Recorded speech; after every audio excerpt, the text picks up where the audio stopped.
Hello, hello. Oh, wait, no longer. Greatness is about to arrive, actually. So wait a little bit longer. Today, it's the Trophy Room pre-show. We're on a Thursday instead of a Wednesday because, boy, oh boy, were there a lot of games we wanted to talk about but needed to hold off till today to talk about.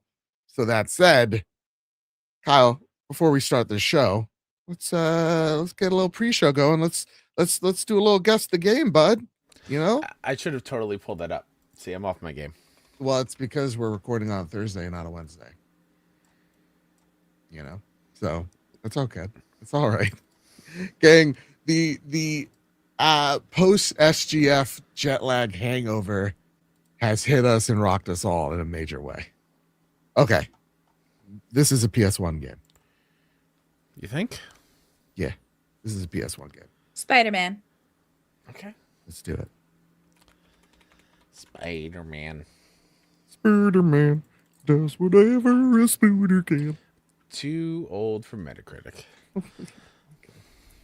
So Nisa in chat says, Kyle and Light, did you guys get an Xbox? We'll talk about that on the show. We'll talk about that on the show. I don't know. We'll talk about the show. I had to go and make everything confusing. It's not your fault. Well, Can I say I saw this post? I saw this post on X. It's of a game called Flip Flop Fury, a physics-based projectile precision steering indie game where you hurl footwear at despicable targets, and you first start off as throwing a sandal, and the number one post on it is, "This is considered a horror game for Hispanics." Gave me a little laugh. I love how when you know, friends that I love and appreciate bring something up that just shows me that they don't watch the 6-1 Indie Showcase, because we had the world premiere for that game, Joe. Kyle Stevenson, could you just let me have this? I'm jet lagged, brother. Okay, I'm jet lagged. I don't know my ups from my downs, my left to my right. PlayStation, what is this? Is this a Twisted Metal? Ooh. what's that ring in the sky? Oh, that's a number. Is it? The red? Vehicular combat. Yeah, there we go. Nice. I'm glad you were doing that because I was not looking at any of those. I'm over here typing away. 100%. Yeah, we saw a lot of things, man. Joe, real quick clarification for this from SGF. Your favorite games, is this the showcase or like play days? Showcase. Okay. This is all from the showcase. Make sure. Great question. Thank you. Sonic? Yeah.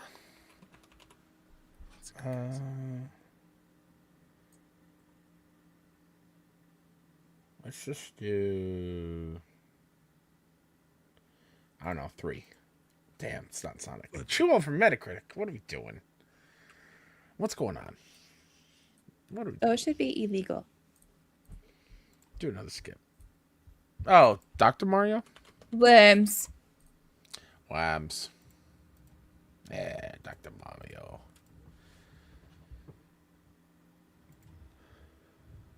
Good job, Genie. And Silk had it.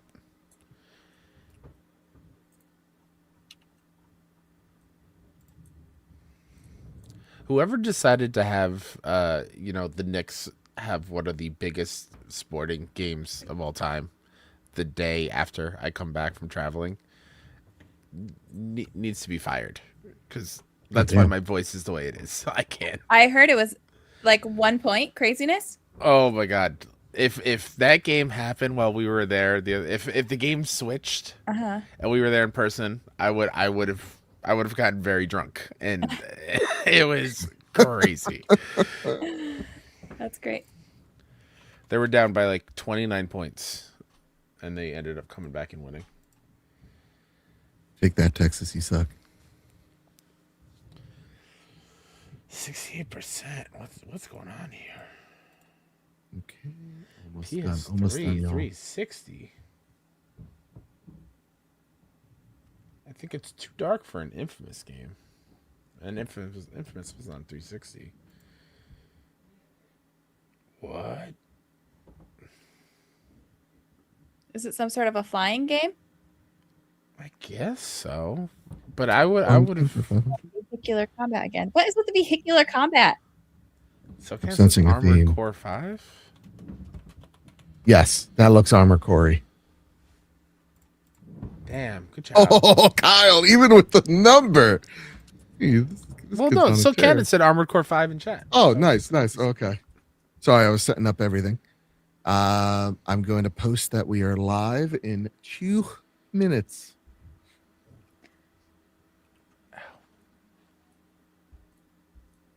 Oh, I do need to get a prop. 1 second. A prop? Who is he? Carrot Top?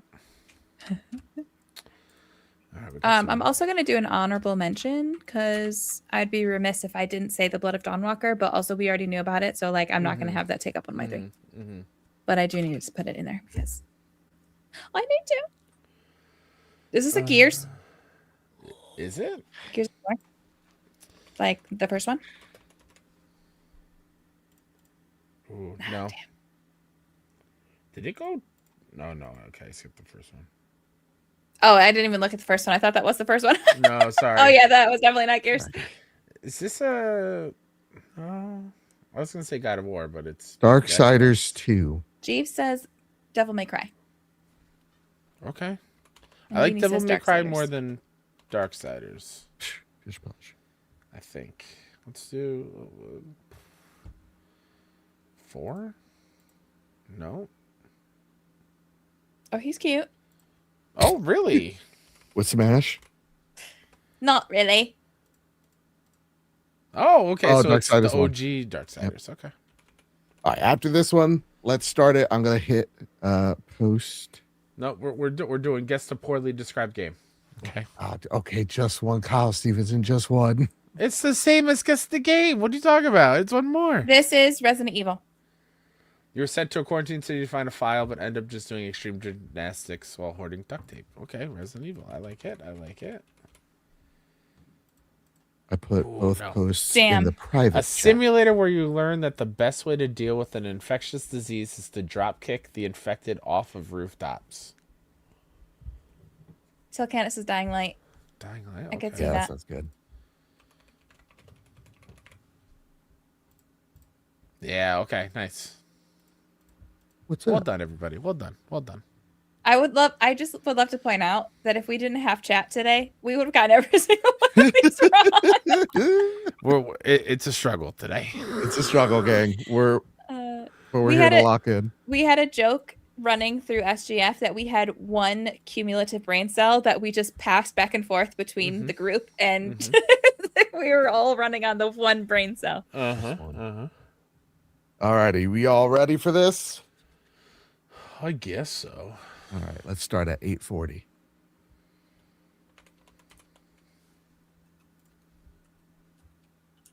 This week on the Trophy Room, we are talking about our time at Summer Game Fest Playdays, all because of your support and so much more here on the Trophy Room.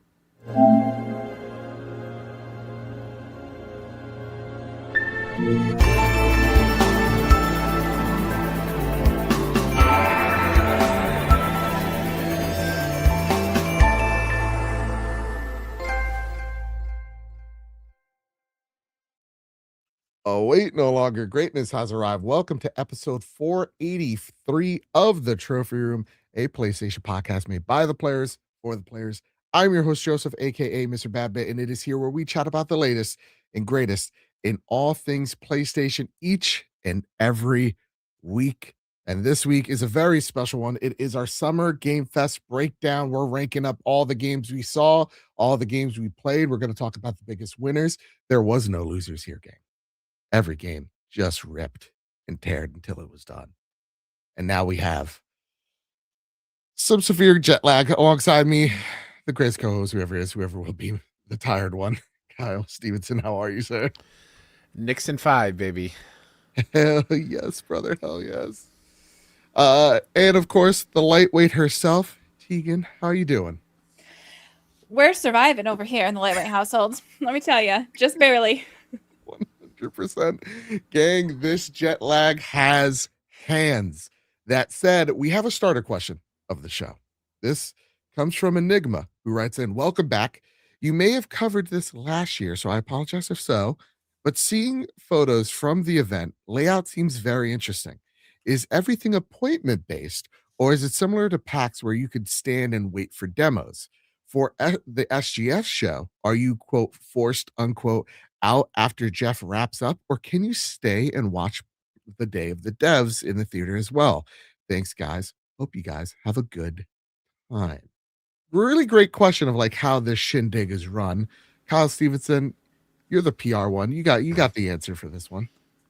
Sure. Also, I can't not answer this without saying the only reason we got there is because of y'all. So thank you so much for making that dream a reality and fund our trip out there. It means the world to us, and thank you so very much. For SGF, it is not quite like a PAX in terms of you can just walk up and play.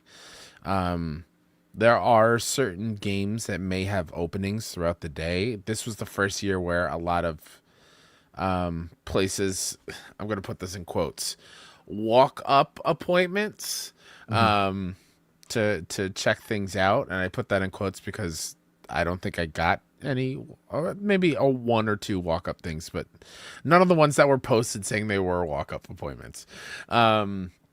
It's all appointment based. So before SGF, we were getting emails to set up, schedules and whatnot. And while there were some big things there that we did not get appointments for, we did get to see a majority of what was there, which is pretty damn cool. And then in terms of the showcase itself, they do not show Day of the Devs on the stage, which is unfortunate because it's a great show. But as soon as that wraps, then we are out of the theater. And then for us and a lot of our friends in the industry and a lot of people that are there head to the Mix in-person event, which is on top of the Grammy Museum. And you get to play indie games and chat with devs and industry folks. And it was a good time. But yeah, that's kind of how SGF works. Yep. 100%. And yeah, I think I was lucky enough where every game that I was able to just walk up, I was able to see. But also just to let y'all know, some games that we saw were still embargoed, so we can't talk about some of the games that we really, really enjoyed until a later date. So that said, again, also thank you everybody for getting us out here. It really isn't without you guys that this podcast is possible, let alone we're going to Summer Game Fest because of you guys. So, while we were staying in our hotel looking down at the view, which was a huge just highway, it really just dawned on me how lucky we are to do this each and every week with you guys tuning in. And truly, this doesn't happen without your support. So thank you all so very much for literally keeping the lights on and powering our dreams, man. Thank you so much. That said, Katie writes in, sup trio, and welcome back. So with all the banger showcases we've had in the past week, I definitely got that E3 feeling. Probably the most E3-ness since E3's demise. Do you guys feel the same? We definitely had some great reveals in recent years, but this year it felt like a very own showcase came out guns a-blazing. Much love. Are we getting the E3 feels again with the showcase? Or is it still like, it's whatever? What do you guys think? Light?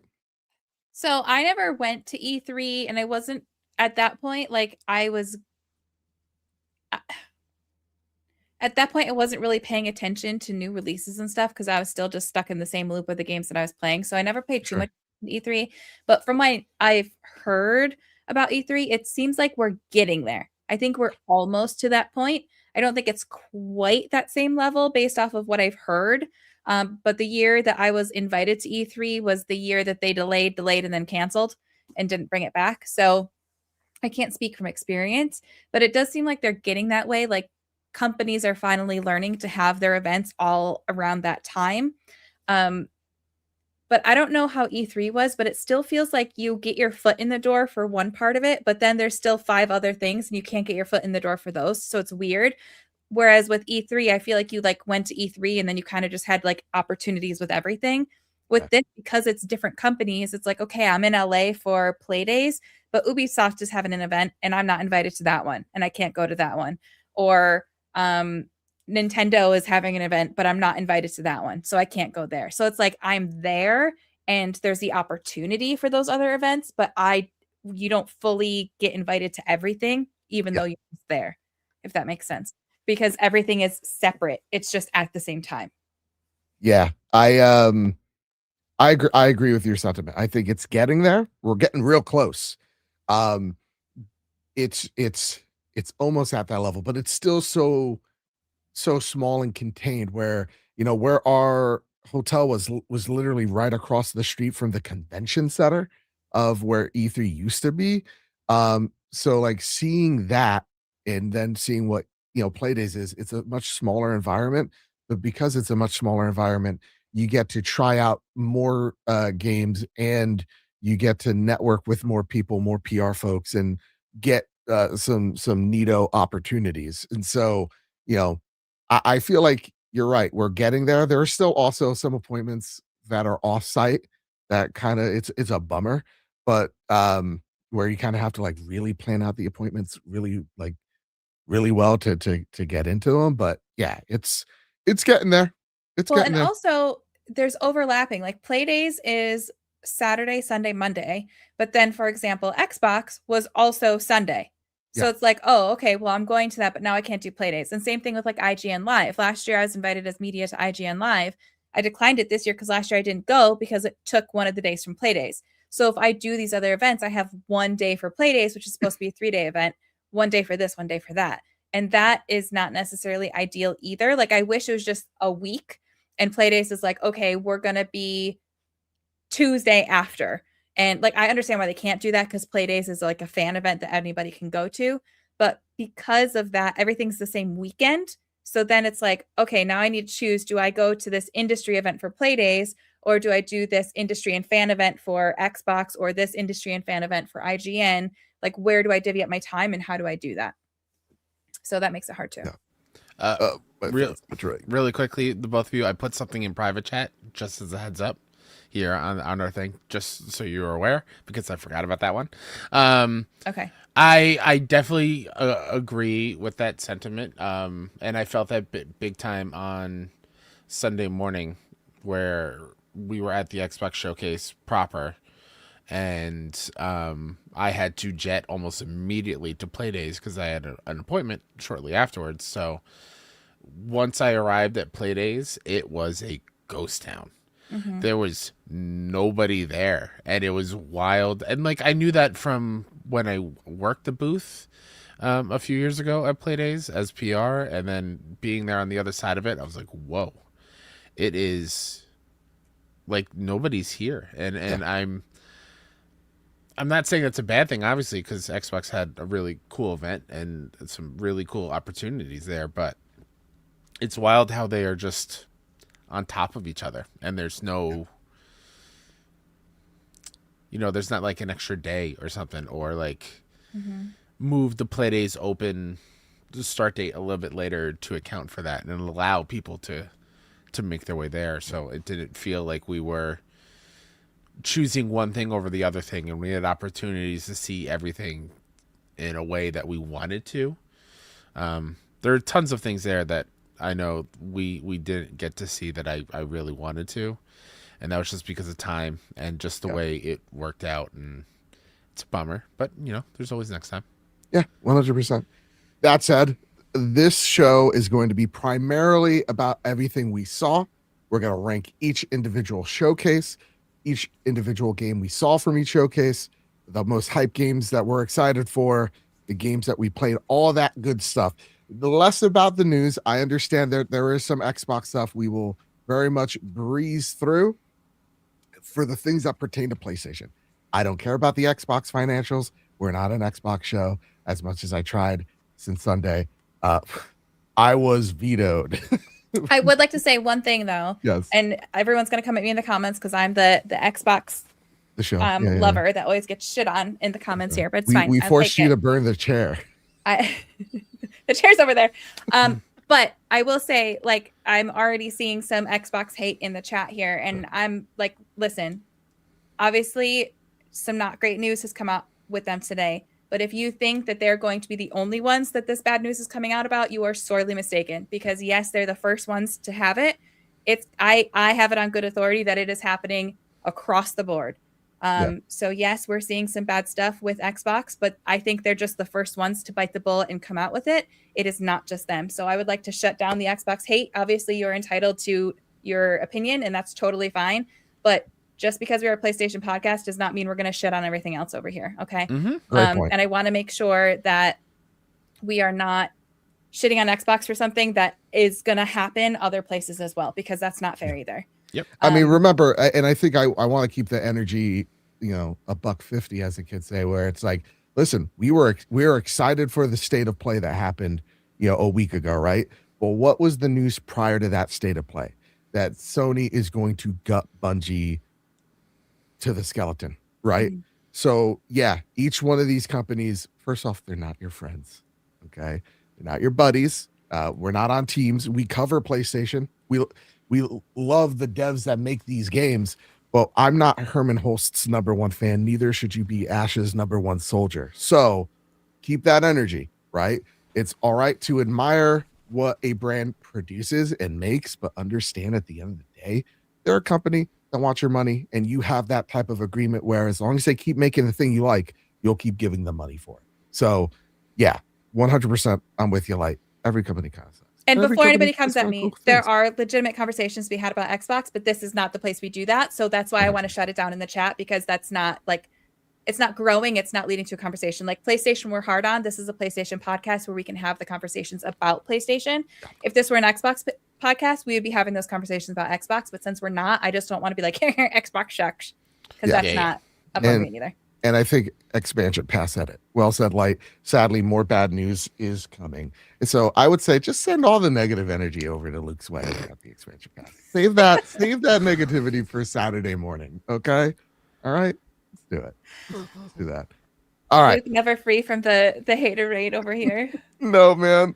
Man, if there's only things I could say that happened that weekend, that was so hilarious. But I love you. We have stories. Anyways. He has so many stories. More about Joe being in his own world, but what do you mean? What do you mean in my own world? Man. I hear you like anime, Joe. You listen, I enjoy a good Dragon Ball GT. I too enjoy some anime. Exactly. Oh, damn, you guys. You guys are something else. Back to PlayStation. Wouldn't let me sleep because you want to watch the wholesome direct. Oh, here's raccoons becoming friend. It's 1:00 in the morning. I gotta go sleep. It wasn't 1. It wasn't 1. It was 12:30. You son of a bitch. It was 12:55. Damn it. All right. That said, listen, before we get Jonathan already knows. Joe found him some new wives, I see. Well, no comment. Yes. That said, before we get into all the goodness, I just want to thank our patrons over at patreon.com/PS Trophy Room. The reason why we look so great, we sound so good, is because of your generosity over at patreon.com/PS Trophy Room. Support the show and get exclusive shows by doing it. So head on over to patreon.com/PS Trophy Room.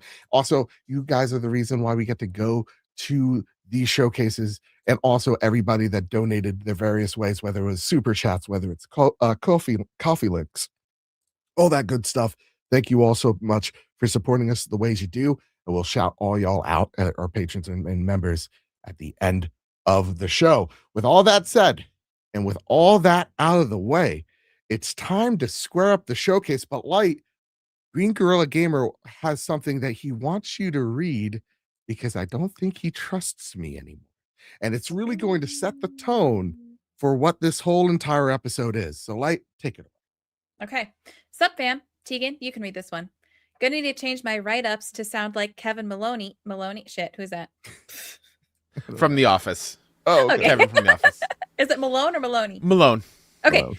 Let me try that over again. Gonna need to change up my write-ups to sound like Kevin Malone or the Doge reviewer on Steam. Joe can't change it if there's no fucking words to drop. Oh, Rank?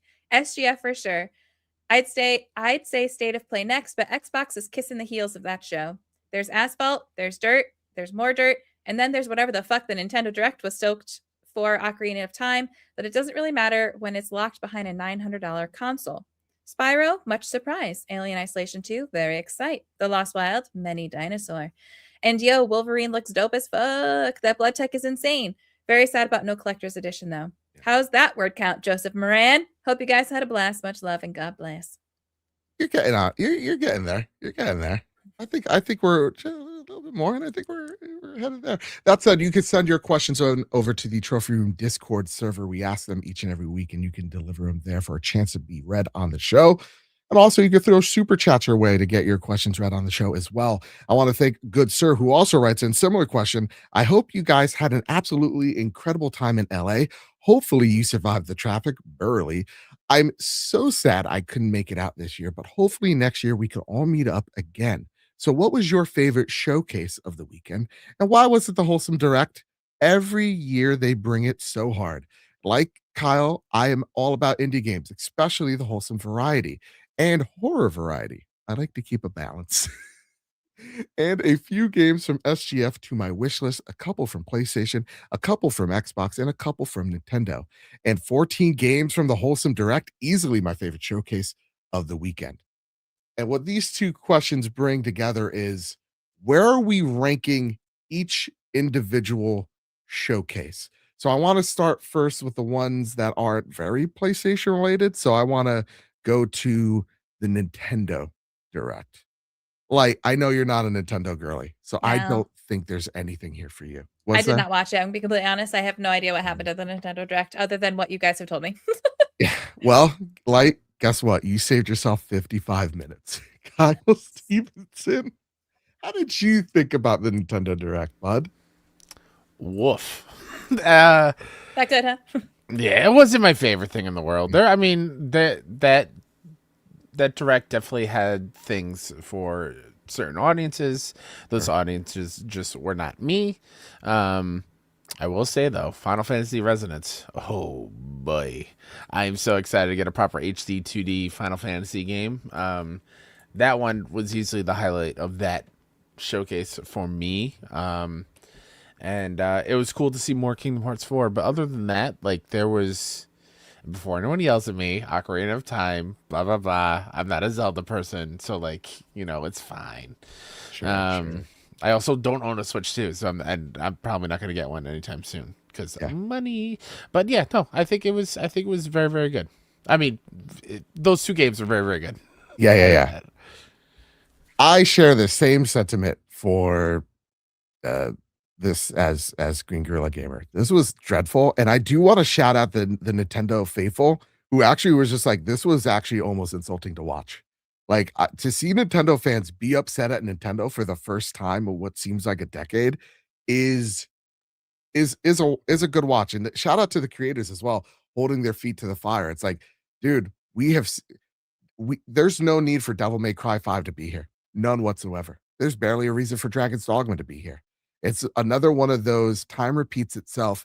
Here is a port of a very old game, but let's be honest, the sequel is going to probably miss it type of direct for some of those games. Whereas like the time spent on Devil May Cry could be time spent on a cool indie or AA feature or whatever have you. It was a lousy direct showing Ocarina, and it's just Link sleeping, and then it's going, don't worry, we're going to show something, and it's coming out in 2026. It's like, really? I think the most egregious thing from that direct, and again, I want to, like Late said earlier, I wanted this to be a positive show. Not for this one. What was it? 3 minutes watching one of the most creative, ingenious minds in all of video games thumb wrestle was certainly a choice. And let me tell you, he did not look like he was thumb wrestling. Definitely did not. Did not. But yeah, it just wasn't my favorite. No, like Dust Bloods showing me no gameplay, but telling me that there's going to be a test in the summer. It's still coming out in 2026. Showing me Kingdom Hearts, but no Disney characters. What are we doing? I think the only true highlight of there is Final Fantasy Resonance. So yeah, bad showcase. But the next one up after that, a major one, is the Xbox showcase, which again, news out of there. So we'll hit it right here. Everything at the showcase you could play on PlayStation except for Gears of War E-Day and Clockwork Revolution. Everything else is coming to PlayStation 5, and they plastered that with each and every trailer. There were a couple other ones that are not coming to PlayStation that were in that Like show. Magpie is not on PlayStation, according to that trailer. There were a couple other ones that did not have the PlayStation. That was the indie game about the little bird who just wants to fly. Okay. I thought that was supposed to be everywhere though. Yeah. On the, I just rewatched it before I hopped on. That one did not have the PlayStation logo at the end of that trailer during the show, unless they did it afterwards. I don't know, but yeah, I'll give it a double check. But Jeannie's question, she writes in, "Hey gang, hope you're having a wonderful evening. My question is concerning the so-called Xbox return to exclusives. What do you think is the over/under on Gears of War E-Day being released on PS5 within the first year?" So, gang, what do you think about this approach? Just what's your over/under? Are you over on it? Are you under it? I don't know, Kyle. I'll start with you first. I'm sorry. What am I over and under on? Xbox seemingly returning to exclusives, or really just saying case by case. But right now, we're starting with these two, Gears of War and Clockwork, becoming exclusive. I don't really have much to say about it at the moment. I kind of had a feeling this was going to happen, just the general vibes over the last few weeks. But we'll see. I have thoughts about it of like, there's seemingly probably a finished Gears of War PS5 port just sitting on a hard drive somewhere. Sure. Which is a bummer, but like, again, I'm in the camp where I do think exclusives offer a value to the ecosystem, regardless of what that ecosystem is, to show that you are supporting the people that are buy-in and are the diehards, and but it just feels like it's a little bit of like, again, the Michael Scott joke of snip snap snip snap, of like, let's just pick a decision and stick with it. And I part of me feels like this was a little bit, I don't want to say rushed, but like, I don't know. Rushed. Yeah, because like, I think even after the Xbox showcase, I think they had a Xbox specific podcast show or something about it, and the Gears of War end card had the PS5 logo on it with the date still, and then they pulled it down. So like, to me, that just feels like things were not fully communicated with everybody, and it's just weird. Again, I want to give them time. I want to see what they do, but it's just a little weird. Yeah. What say you, Light?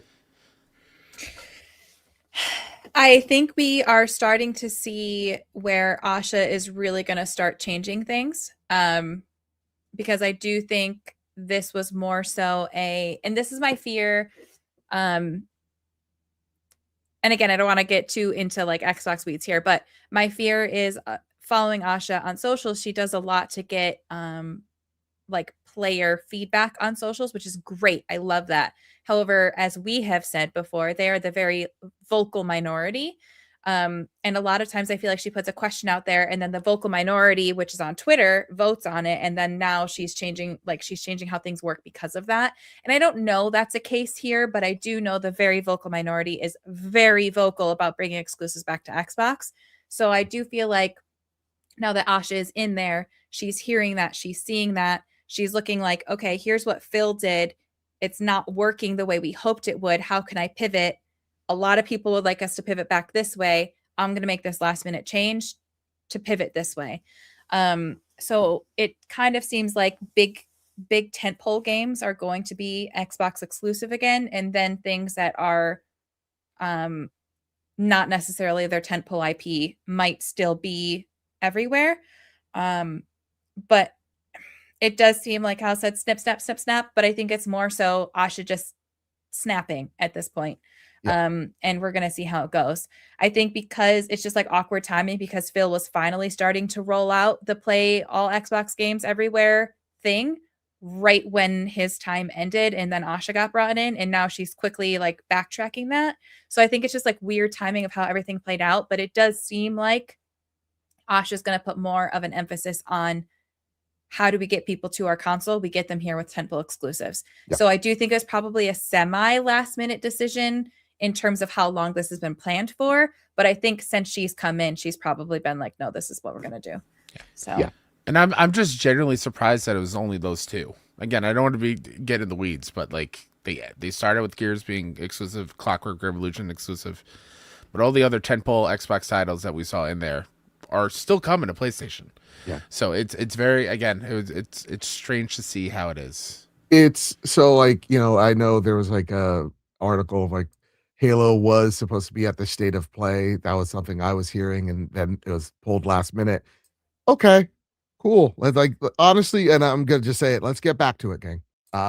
You need reasons to get an Xbox. You need reasons to get to PlayStation. Is it good for consumers? Well, I think it's good for, as a PlayStation consumer, PlayStation makes games I want to play.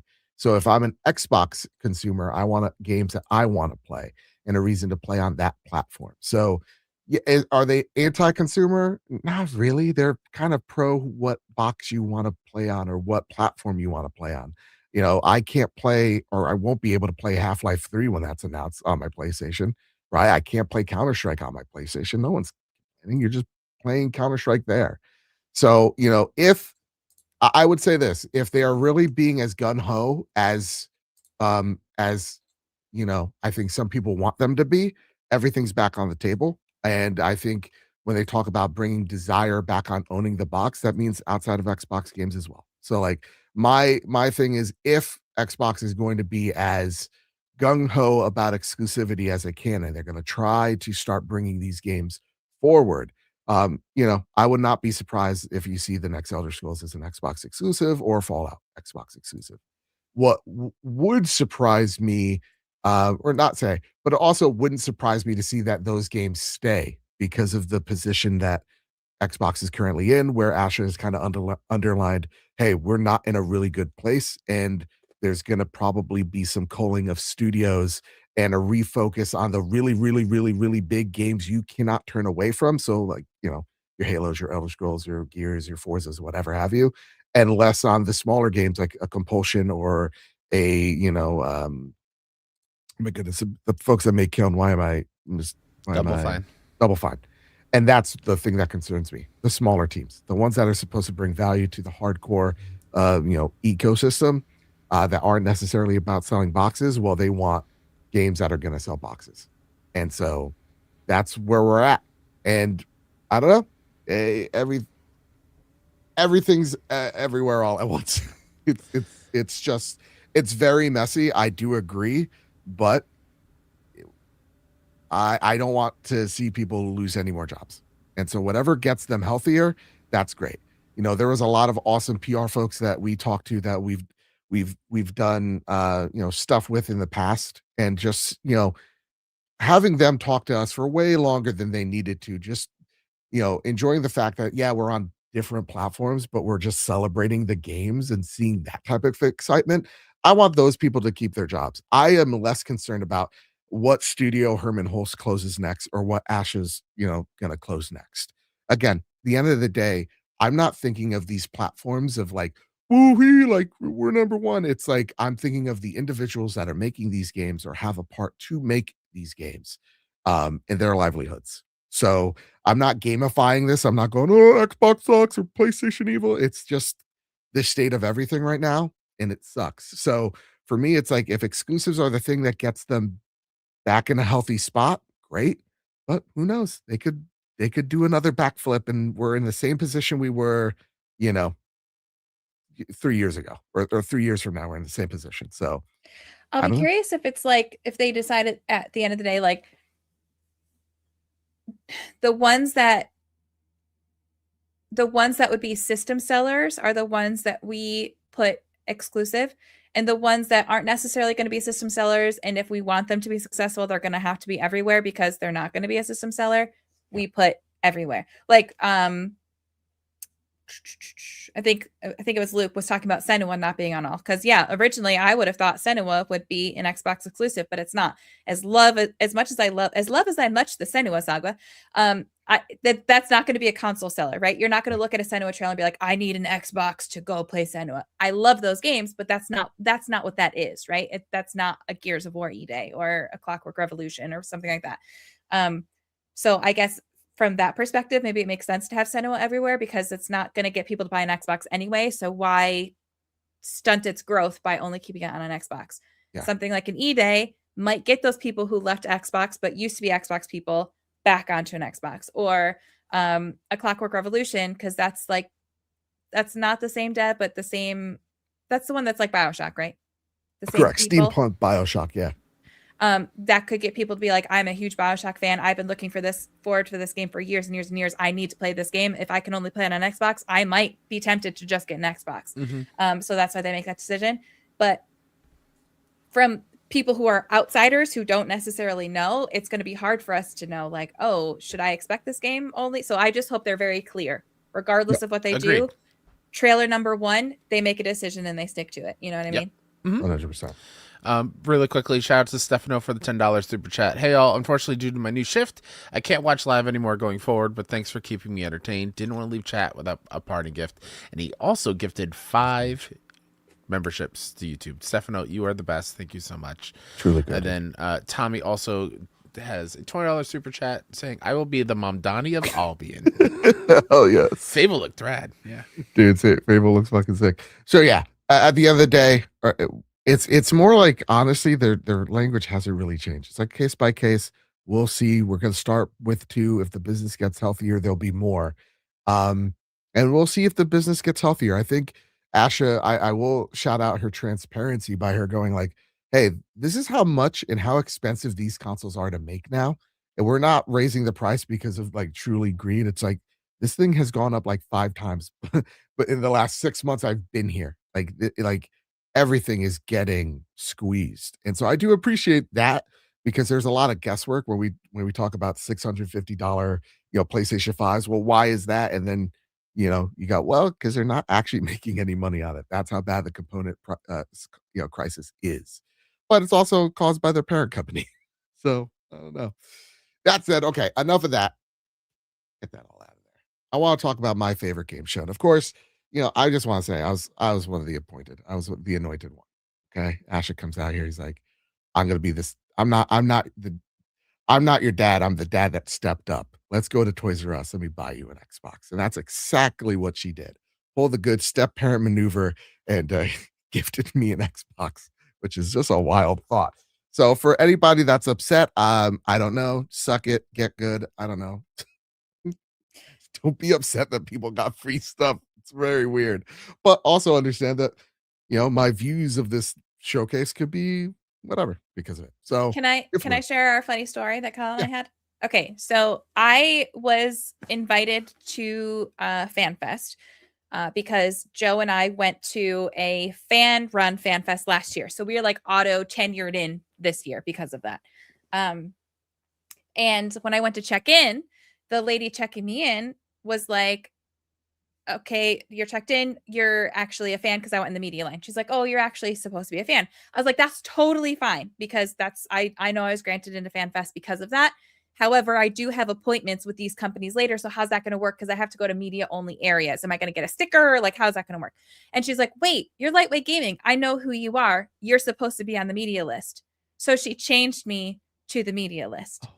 So I was supposed to originally get an Xbox because I was on the fan list. And then I got changed to the media list. I was allowed to bring a +1. So I brought Kyle with me. Kyle was also supposed to be a fan. But since I was moved to the media list, we think he was also probably moved to the media list. So Kyle and I don't know if we're actually getting an Xbox or not. I did get an email today. Okay. Kyle, did you get that email too? Joe, did you get an email? I did not. Oh, I got some things. Sure. Yeah, I got the email. So I got an email saying, like, stay tuned for this date where if you are a fan, you'll get a form. Yeah. But it still didn't tell me, like, does that mean I'm a fan because I got this email, or did everybody get this email? No, you're getting the email. Yeah, you're getting the thing. Yeah. So I might still be getting an Xbox. I don't know. Basically, I did long not story get an short. email. I'll be bummed if I don't get one because I don't own the system. But Sure. at the end of the day, I would be bummed if you didn't get it light over me. So as long as you were getting email, that's totally I was like, fine. do I email my person? Like, how bad is it for me to email my person and be like, listen, I know I got moved to media, but I was supposed to be fan, right? Can I please have an Yeah. Xbox? Because like And I at will the end of say, the day, do I need this one? No. But is it cool? Yeah. Sure. Yeah. and I will say for a lot of people, because Xbox has been getting guff, because some people are legit jealous, and some people are like, well, is this too exuberant of a gift? A lot of the people that went to this year's Fan Fest were actually the fans that created the Fan Fest last year. And it was Asha came up on stage and it was like, hey, listen, we dropped the ball last year on Fan Fest. This is our way of saying thank you. So you saw that Xbox up there, everybody in the crowd's getting it, which I Oh, do appreciate that. can I What's up? say one more exciting thing? Please. Guess who followed me on Instagram? Who's that? Aaron Greenberg. Hey. So Aaron Greenberg, I thought Kyle was taking a picture with Aaron Greenberg, so I photobombed it, sticking my tongue out like a moron because I thought it was Kyle's picture. Nope, it's Aaron Greenberg's picture. And all of a sudden, scrolling through Instagram, there I am with my stupid ass tongue hanging out of the back of Aaron Greenberg. No, the picture was perfect. Then I tried to take a picture with Aaron, but there's a huge line, right? Because we're walking into the event. So I had Snapchat up. So I just go to the camera quickly to take a picture. There's the heaviest fucking filter you've ever seen in your entire life. So we both look plastic.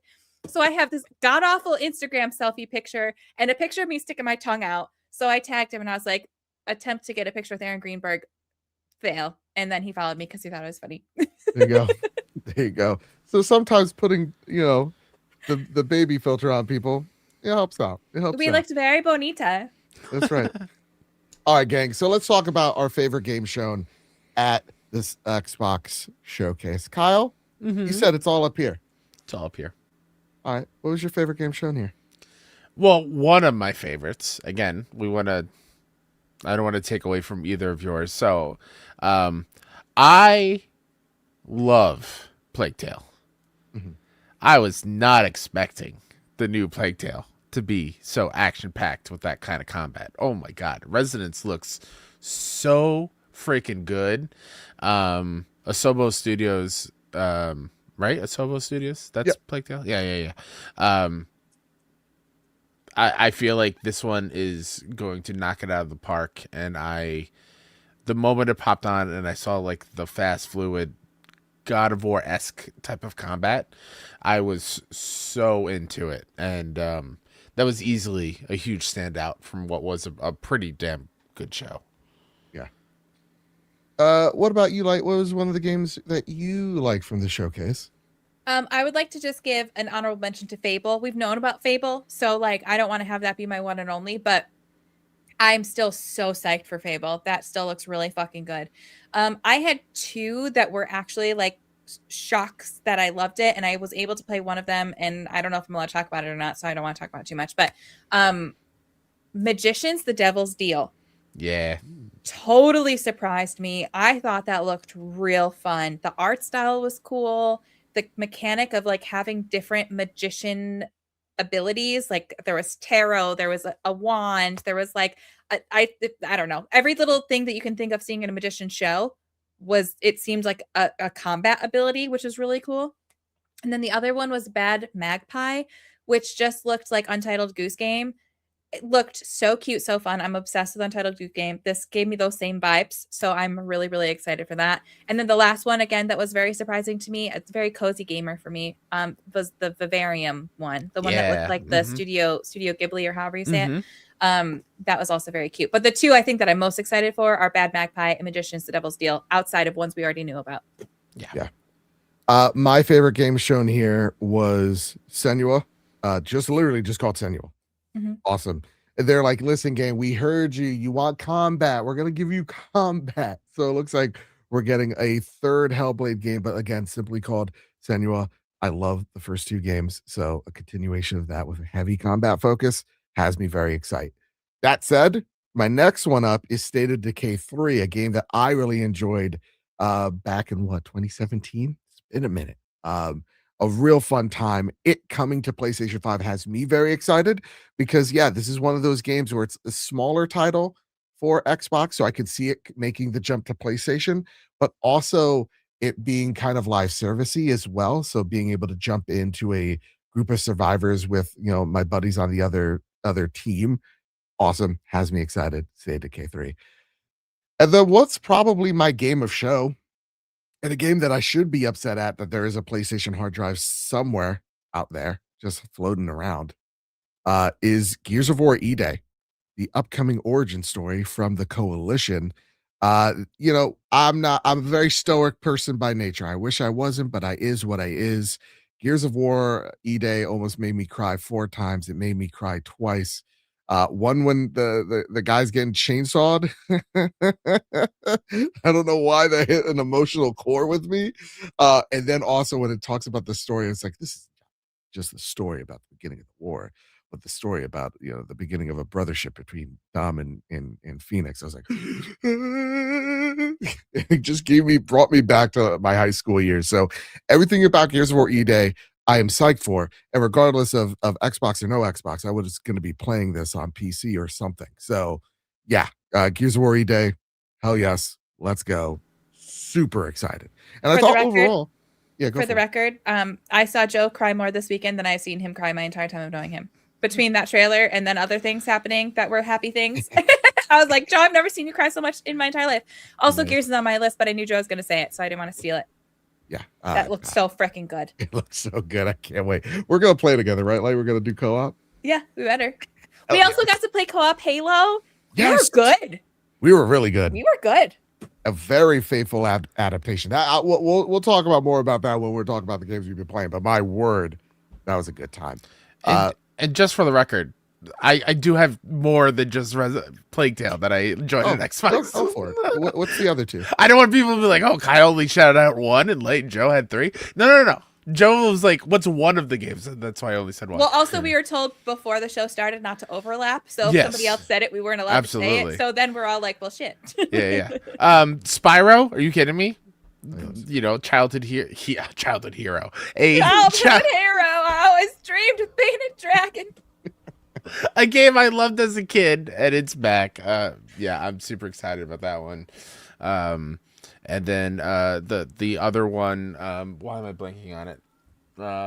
Persona 4 Revival. Are you kidding me? Yeah. Looks Crazy Taxi. Awesome. Yeah, it looks good. I'm a little bummed about the Gen AI stuff, but like it's pretty cool. What are they generating with the AI now? Pretty much all of it. Is it I all didn't of know it? about that. They used Gen AI to create most of the world, and then artists took that and then did it. Yeah. It's not my favorite, but it does look fun. I didn't know that. God damn it. Well, I got a hot take. Artist still made the thing? I mean, sure. All right. Listen, I'm not going to play it, but whatever. I don't have the energy to be upset. That's back. It just brings me back to my Dreamcast days. I miss my Dreamcast. Mm-hmm. Yeah. Mm-hmm. Yeah. That said, that was the Xbox showcase. Where are we ranking the Xbox showcase? Now that they gave us our pile of money in an Xbox, where do we rank it? First of all, they didn't give us any money, and only one of us got Xbox. I will take money though. Feel free to pay me. Well, right off my cold dead hands. Where we're ranking this thing? This one was hard for me because I felt like the highs were very, very high, but it was either like super high or zero interest. There was no in between for me personally, because a lot of the games like Persona, I've never played a Persona game. I don't really care about Persona. Like a lot of those games are like, so it's either like fuck yeah or meh. So I'm like, I don't know where to rank that. You know what I mean? Yeah, 100%. For me, I give it a solid 8. I think the problem with it is that the biggest pop was Gears of War being an exclusive. That was the biggest people freaking out over. Was just like, is that how low the bar is? It's like, okay, well, here we are. So I think it was a great show. I don't think it was the best show I've ever seen. I think, I'm with you. Like, it's like either it's like this is really great, or I could take it or leave it. Kyle, what say you? I'd be right around there, 7.5 to an 8. I think it was a good show, but it was I could have used a little bit more whimsy. A little bit more whimsy. Yeah, and like I still think the messaging is still muddy enough for me to be like, oh, that was a slam dunk on Xbox's side. Sure.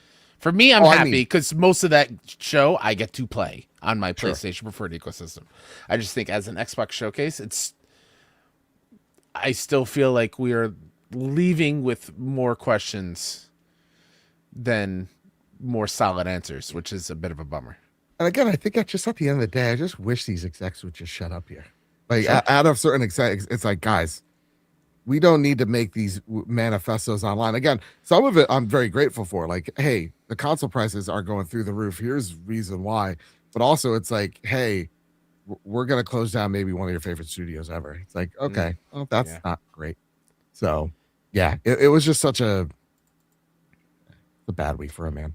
I think I'd probably go with an 8 just because the highs were so high for me. So like while the lows were like I did not give two shits about, like I am really fucking excited for Gears of War. I'm really fucking excited for Clockwork Revolution. I'm really fucking excited for Fable. I'm really excited for Spyro. I'm really excited for Bag Magpie. Like those ones that really hit.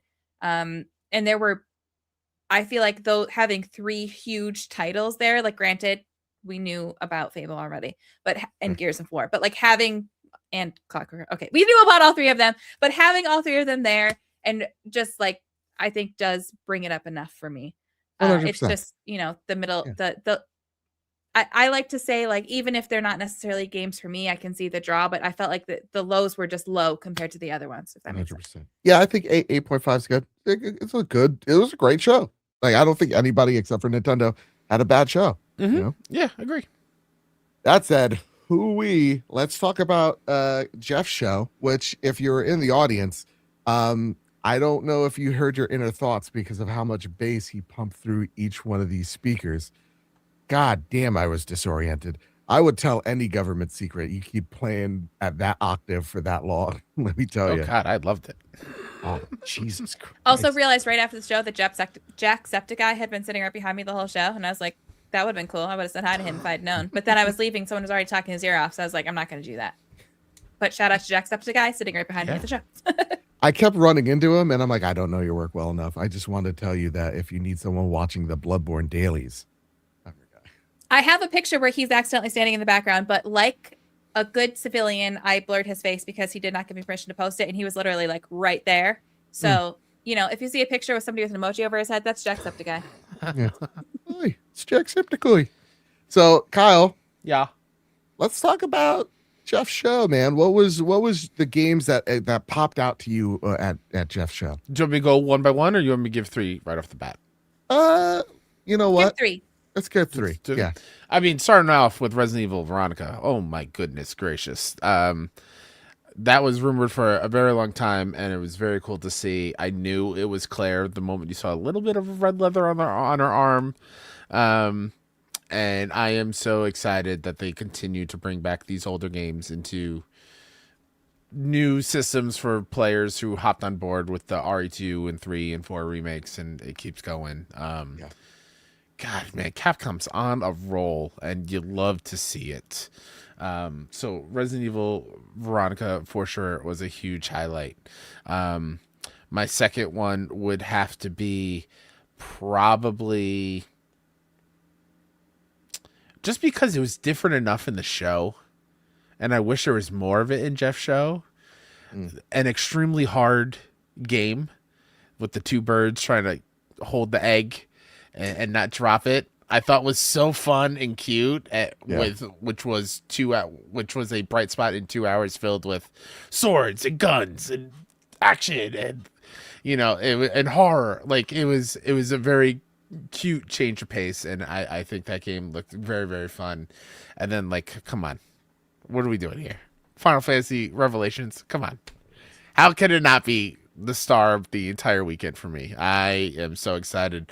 The weapons look insane. I'm so excited for people who have not experienced the OG story finally get the full thing. And shout out to Travis Willingham becoming the new voice of Sephiroth. That's really, really cool. Yeah, I'm very excited. Congrats.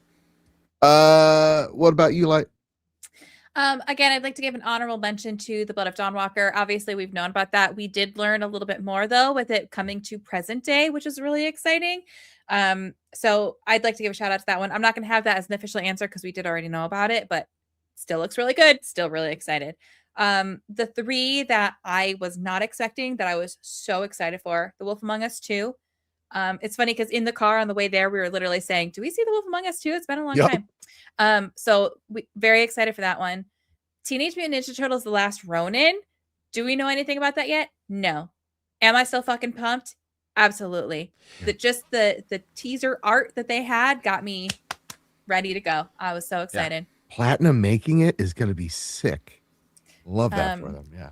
And then 1666 Amsterdam Hell yeah. was another one that I was like, ooh, color me intrigued. So that one is had a creator from Assassin's Creed working on it, and you're like a witch and you have a little familiar, and it just looked like gothic, atmospheric. I don't know, like really cool, like witch trials, like all that stuff's right up my alley. So I'm really, really excited for that. The only thing for that one is it's only set for PC right now, so that might be like a little bit of a bummer for me, but you know, I might have to pull a Jonathan and become a PC player all of a sudden. Before you go, Joe, one honorable mention from me. I'm not going to say the game itself because it was, I think, in every showcase this weekend. But shout out to the soundtrack to the Control Resonant trailer. Oh my god, that song rips so hard. I listened to it like on repeat on the flight home. Oh, can I go now? Sorry, I was doing. Yes, you can. I was doing producing stuff. Sorry, my bad. My favorite games shown. Listen, Star Wars Zero Company. Call me. Let's do something. Let's get together. Let's get the band together. I loved everything about this. It was pretty much you're having a ragtag group of just rebels from across the galaxy, whether it's like Jedi, whether it's former like stormtroopers or clone troopers or all this stuff to do whatever the heck. It's XCOM meets Star Wars, 2 things that I love very much. So Star Wars Zero Company, absolutely hyped for, out August 27th. And then the next game, shout out to Crossfire from the former Call of Duty developers and Naughty Dog developers. That's No Moon. This is their newly single player game based on Crossfire's, Smilegate's IP. So Crossfire X, this game's in the same universe, but they very much wanted to mention how much this is a single player narrative driven experience. The one thing that they wanted to really highlight, and I got this from Shinobi, was adaptive cover, transformative new cover system that dynamically adapts to the terrain. Yeah, words. So it's like if the rocks are getting smaller, you're actually moving your body with whatever cover is there, so it makes it look like it's more like realistic. Really loved what I saw here. It's a single player stealth action game. It follows Claudia Demut. Sorry, I cannot pronounce her last name, but she's from The Boys and also from Call of Duty herself. And yeah, her and her teammate are traveling this countryside, fighting a rogue company of bad guys, and I'm just all in for it. So yeah, Crossfire had me very intrigued. Cuphead announced that they're MDHR. They're making a sequel, and then they're also making an 8-bit action game that looked a lot like, at least in my eyes, Mega Man, and that has me incredibly excited. I love the art style that they went with when it comes to the puppet guy making the announcements, very like 1960s Kennedy era, and just how beautiful this game can look in 8-bit alongside them announcing, yeah, don't worry, we're making another, Cuphead game that's, hand drawn and all that stuff. So those would be my. Do you know the cool thing about that one? No, that 8-bit Cuphead? So not only is it coming to PC and modern consoles, but they are releasing a physical cart version for the Sega Master System. Oh, hell yeah. That works on that, which is awesome. That is awesome. So where would we rank Jeff's show if we had to rank it from a 1 to 10 type of situation? Kyle Stevenson, you go first. I mean, we saw Monster Hunter again, so it's an F. I almost put that on my list as a joke, Kyle. I would rate it probably the same as the Xbox Showcase. I think it's in a solid 8 territory. Again, there were some dips, and while I think it was paced better, and the games were spread out better, there still was a lot of samey vibes throughout the whole show. So definitely his best SGF showcase yet, but it wasn't like completely mind blowing. And I will say I am starting to feel it a little bit, just a little bit. And again, Resident Evil Veronica is one of my highlights of the show. I'm feeling Jeff relying a little too heavily on Capcom and Sega for his shows. It seems like a lot of his last couple shows, it's been a lot of Capcom announcements, a lot of Sega announcements, and maybe a Square thing here or there. And I want a little bit more variety from publishers and stuff out there. But that's just a tiny little nitpick. Right. I mean, it all depends on what type of deals he's able to Absolutely. make. No, I get it. Yeah. I get it. That said, yeah, I would rank it about the same. I think 8.5. It's up there with the Xbox show. I for a 2-hour show, like, big props on them for making it not that boring at times, because there's definitely dips. Big props for making it not that boring. Like, because like there, you know how his shows are. It's like, hey, Yeah. here's a gotcha game and whatever have you. And then like here's a Tupac. What we'll talk about. Hold on. But like, this one was like, there was absolutely dips, but they kept it engaging, like, where would you rank this show? I think the same, because I do think he paced it a lot better. That was my biggest feedback to everybody talking about after the event. He did a much better job of pacing it. Like, the ads felt less egregious. It wasn't like, oh, I'm really into this section, and now this segment I'm like fighting not to fall asleep. So I do think it's paced better. I do think if I were to have watched that one at home, I don't know if I would have ranked it as much. I do think there's something to be said about watching it in a group, and the same thing for the Xbox one, to be fair. Yeah. Watching it with a group of other people who are super excited for things. There were things that like I personally have no interest in, but because everybody else was super excited for it, I was like, oh, I'm kind of getting a little excited for this, So I think probably the same. I'm having a hard time remembering. I'm going to be completely honest. Everything is blurring together at this point. Fair enough. But I do remember feeling highly about it afterwards. So I think an 8's probably fair. Okay. That's everything we saw. I want to talk about, though, everything we played. Now, let's talk a little bit, like, one at a time here. One at a time. So I'll let you go first. What's the first game that was one of your favorites that you played at SGF that we're allowed to talk about? Let me scroll. Okay, this one, Surprised. Oh. Kyle, you might have to tell me if we're allowed to talk about this. Turok Origins. We can talk about it. Okay. I never would have in a million years would have expected myself to be like, I'm excited for Turok. What? No. So fun. Kyle and I got to play this together. Joe, you're supposed to play this with us, but you ditched us for a different appointment. Yep. Sure did. It's fine. No regrets. I'm not upset at all. No, this was actually really fun. It felt really good. I was I don't remember what my build was, but like the icon was a raven and I used a bow and arrow. That shit felt good. Yeah. It like the platforming was pretty fun. I did fall off a ledge a couple of times, kind of embarrassing. But the platforming was fun, but the combat felt good. The different weapons we had, and obviously we had to do like pre-built builds, but even with that, like we were having fun. We were playing with the developer. We were just having a great time. I was having an awesome time. Yeah. I mean, go for it. It reminded me of, and they might all feel this way because I've literally never played one before, but it was very Borderlands-esque to me in terms of feel of the combat. I really liked that. Interesting. Yeah, I had a great time in that demo as well, Light. It was super fun. I remember I haven't played Turok since a long time ago, like N64 era Turok days. So, had tons of fun. What we played is a co-op version, but there is a branching narrative for single player people, which is great. As Light said, I felt a lot, and it became a whole thing with the dev was like, okay, we saw that. And I was like, no, you didn't. And then I proceeded to fall off the map again. But we don't need to talk about that. But yeah, I think the builds are awesome. My only nitpick about that whole demo was it wasn't really super explained what each ability did, so we kind of had to figure that out in the moment.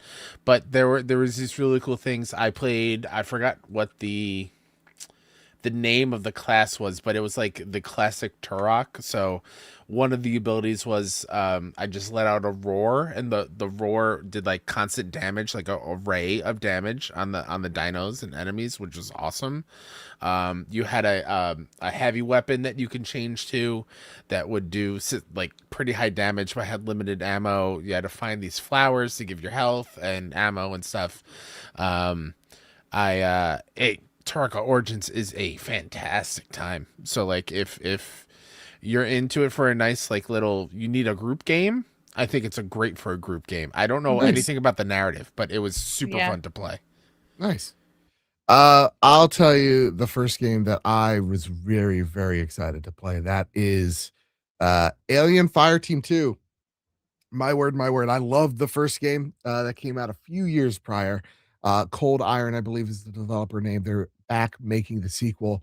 And a lot of what they said was, hey, listen, we are making a game with all the quality of life improvements to the first game back here. So anything that we had problem with, whether it was like UI changes, whether it's how some of the maps felt and all that jazz, they really wanted to fix up.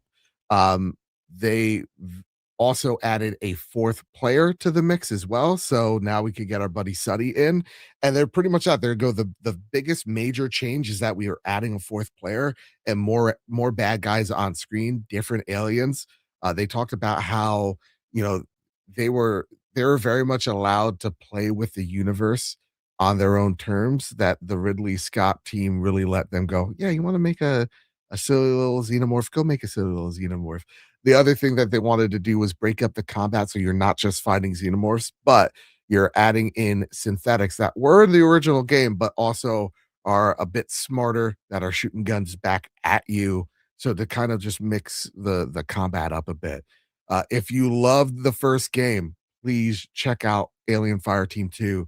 I absolutely adored my time with it, and as a huge lover of Alien, which don't worry, we'll talk about even more later, I really appreciate what they cooked up here. Faithful to the lore and all that. It's a really good time. Yeah, the Alien Fireteam, man, I can't wait. And this is coming. They said in the summer, very soon. And I'm like, how soon? Just tell me. And they're like, very soon. So hopefully we get to get these devs on the show, and they get to talk more about Alien Fireteam. Yeah, I also played it and thought it was fun. I have no history with the first one at all, and I'm not a multiplayer gamer like that, but I had a great time hopping in. The guns felt great. The teamwork there was non-existent because we didn't have mics on, so I couldn't really talk to anybody while we were playing.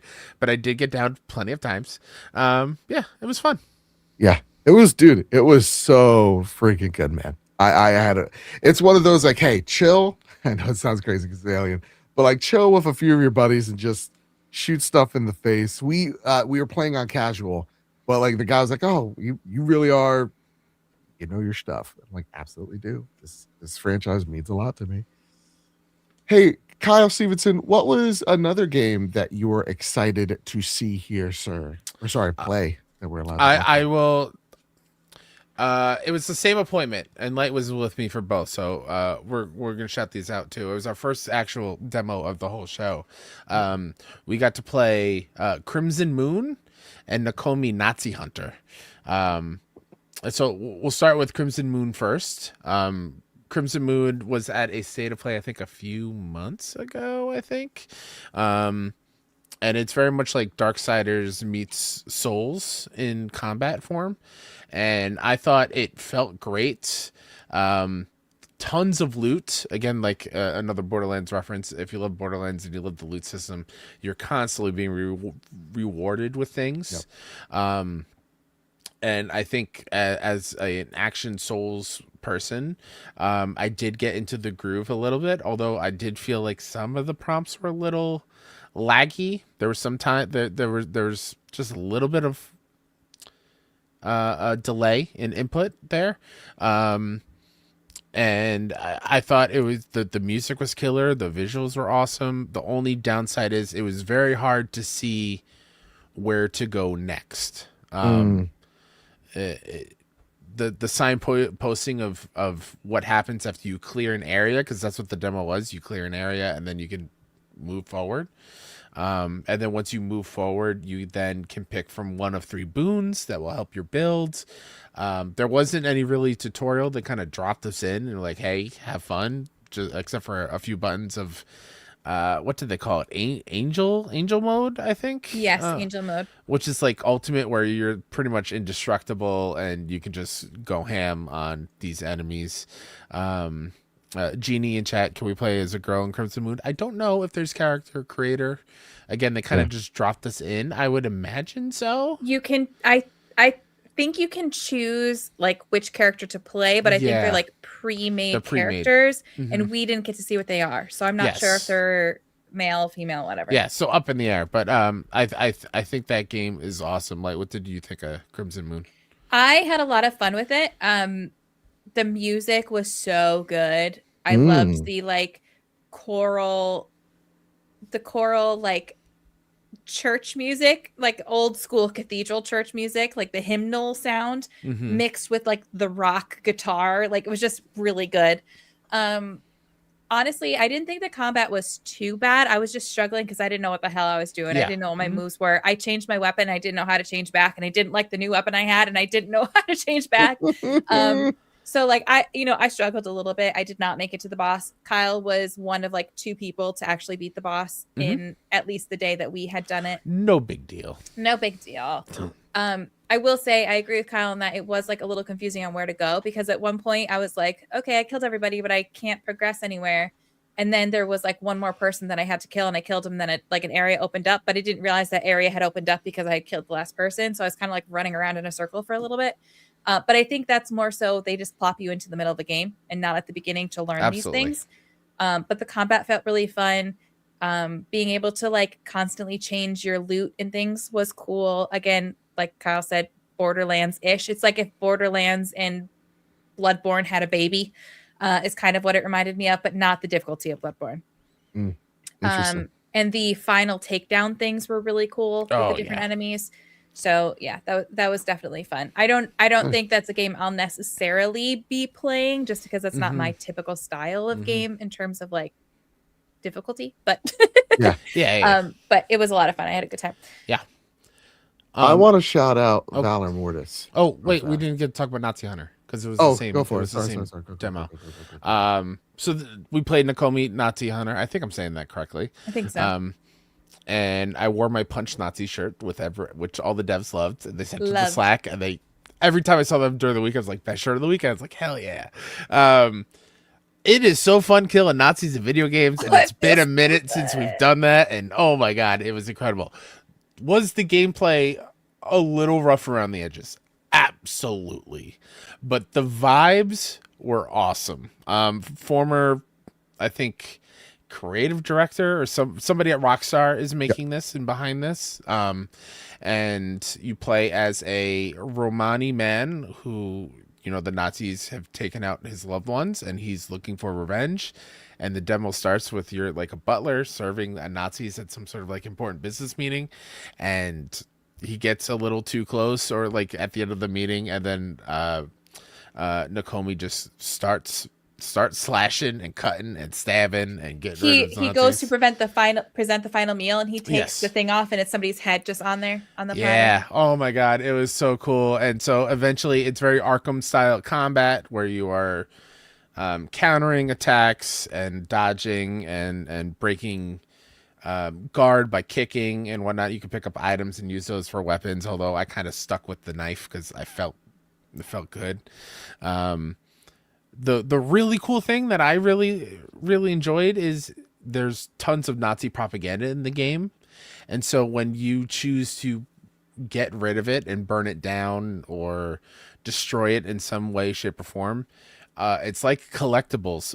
But if you do a certain amount, that is how you are upgrading your health and probably upgrading stats. So there is a method and a reason to... If you see a Nazi symbol, a swastika, you want to get rid of it, good, because that's going to help you get stronger. Again, super early feeling, and a little rough around the edges, but really, really fun to kill Nazis and desecrate their bodies as well, that you can do whenever you want when they're on the ground. That Oh, was gonna yes. say that was my favorite part. After you murder a Nazi, you can walk up to them and stomp on their head and smush it into little itty bitty pieces. Uh-oh, am I frozen? Oh, okay. No, you're good. You're good. You both froze for me, so I was like, oh shit. So that was really satisfying. And it was like the perfect balance where it was super gory, but because of the art style, it didn't feel like it. So there's like blood and guts everywhere, but it's very animation. So it doesn't feel so bad. But it was really satisfying. Just like obviously in Indiana Jones, we got to kill a lot of Nazis too, but like the point of this is to kill Nazis, and there's something cathartic about that. Yeah, it's nice. Yeah. You know, it's very nice also being Napoleon and fighting your fallen army as they've gotten a strange sickness. Are you actually Napoleon? I don't think you are Napoleon. Yeah, you're Napoleon, dude. I thought Napoleon was the bad guy. Well, he isn't. Well, yeah. Well, you're Napoleon. Like that's the whole shtick. You're Napoleon. You've somehow survived an attack of some sort. I don't know. The story will sort it out. Valor Mortis. This is made by the Ghost Runners devs, and they have made an incredible Souls-like. They've very much Yes. Confirmed. You're a soldier from Napoleon's army. You are not Napoleon. I gotta say Napoleon. Okay. Because they said like they gave props to like the voice actor of Napoleon during the trailer. So I'm assuming, you know what, we'll have one of the Valor Mortis devs come on. The Steam page says you are William, a soldier from the army.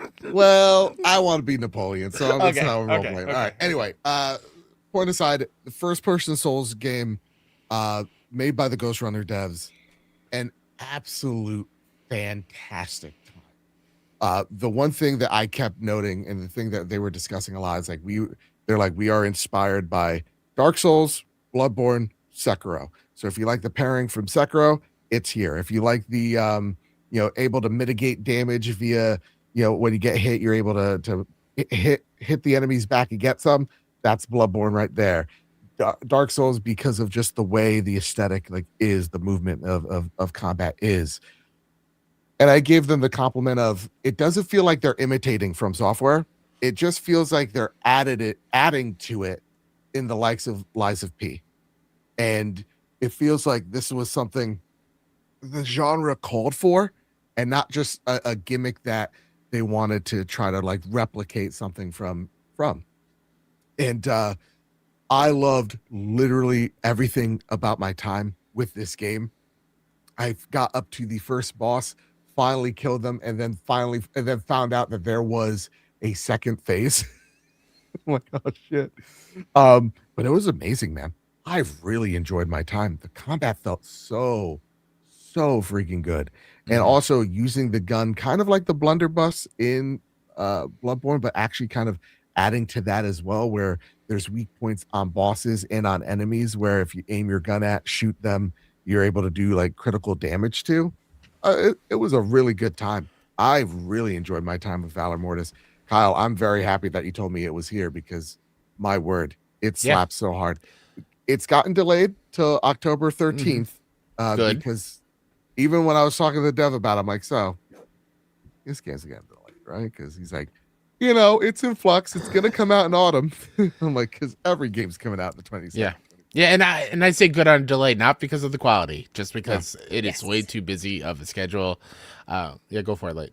What happens if GTA gets delayed again?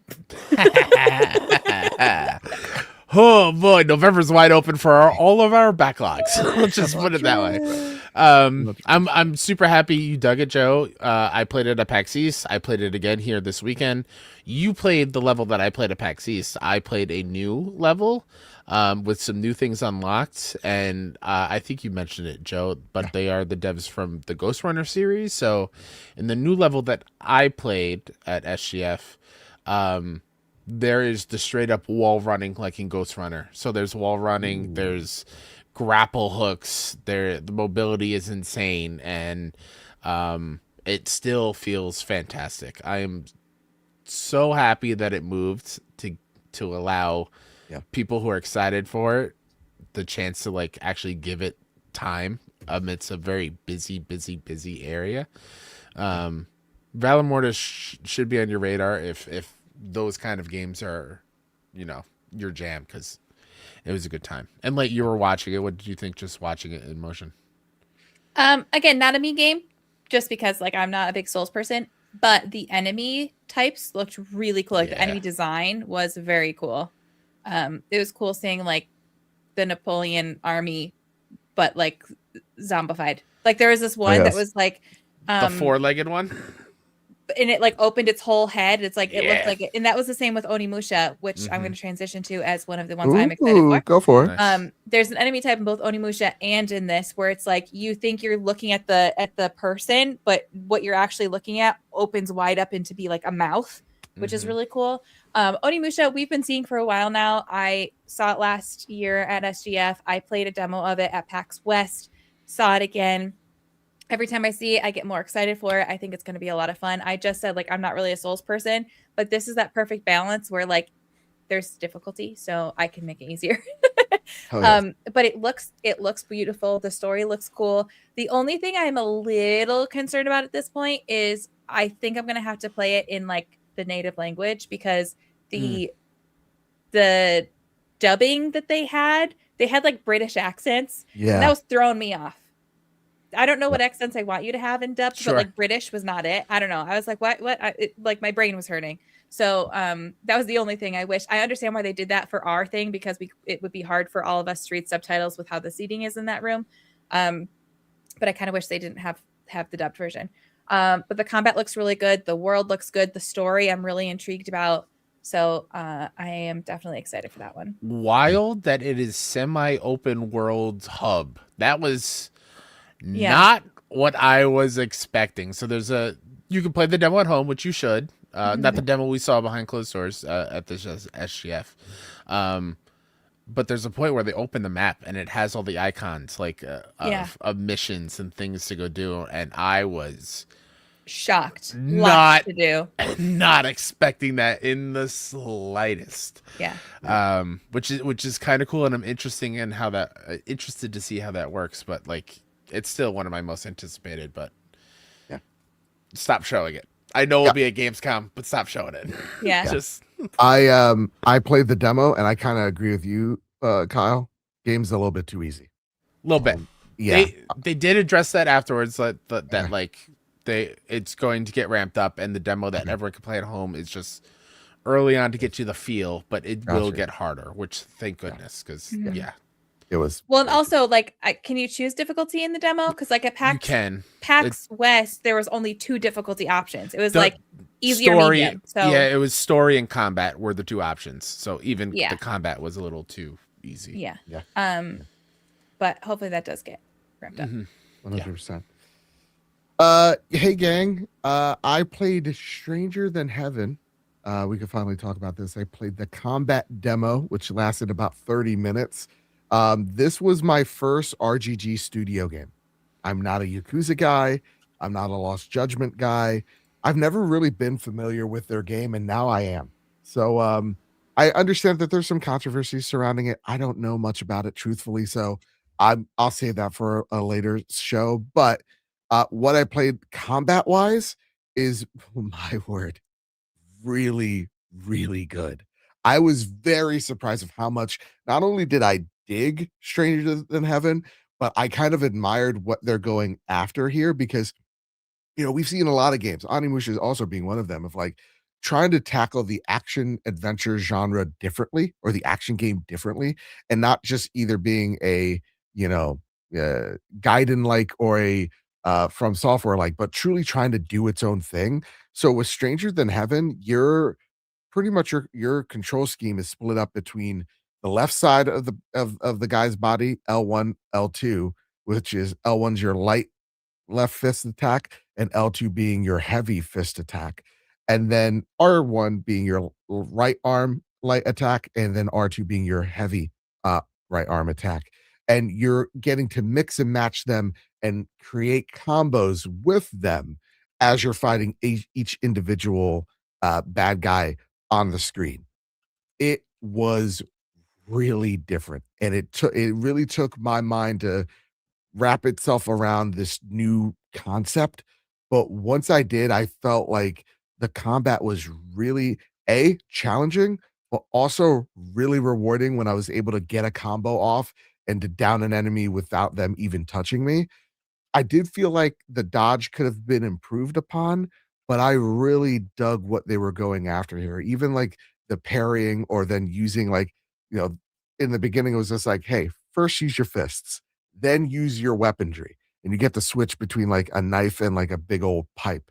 And each one of those items changed up how you handled combat. So like the pipe, I do R2 and it would do like this big sweep, and that was the, hit the smaller enemies away. Whereas I got close to the big guy on screen, the big like, medium boss by just walking up to him and then just shivving him with my knife.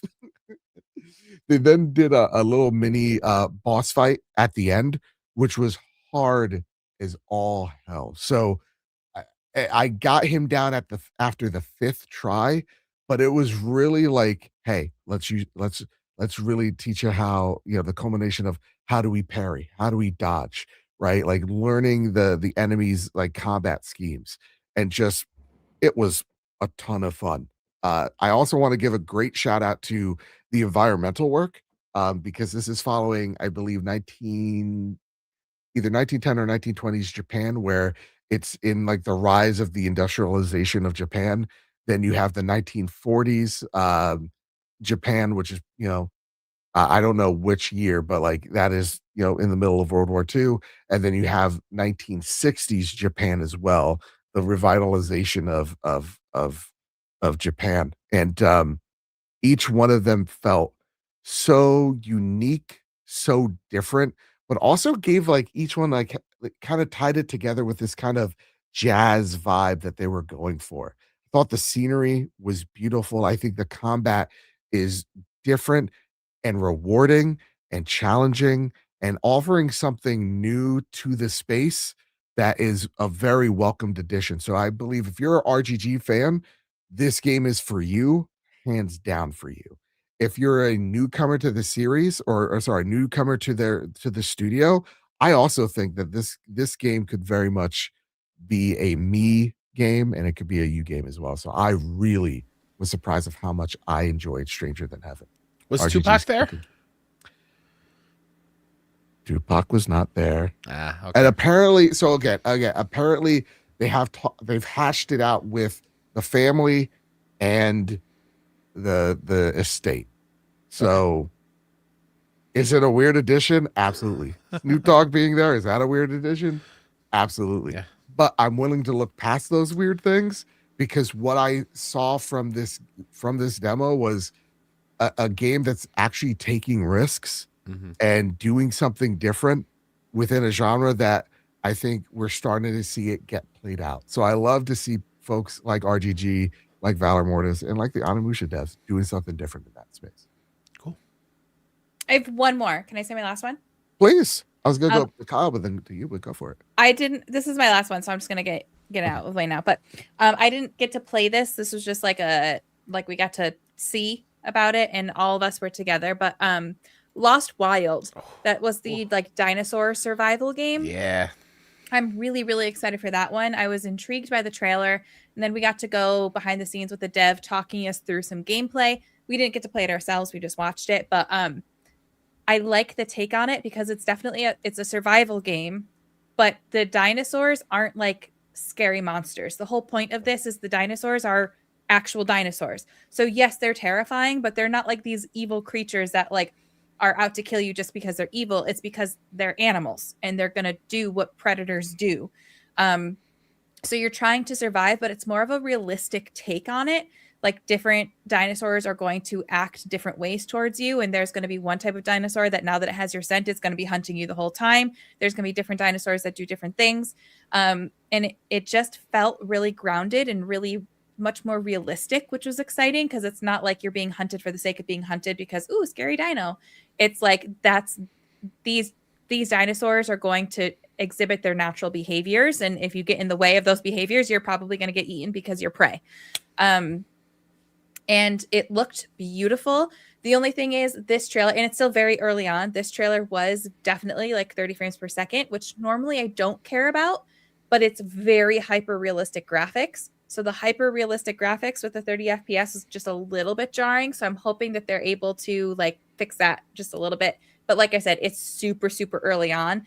And the fact that it already looks this good super early on has me very excited because the gameplay itself still looked awesome. It was just like those frames.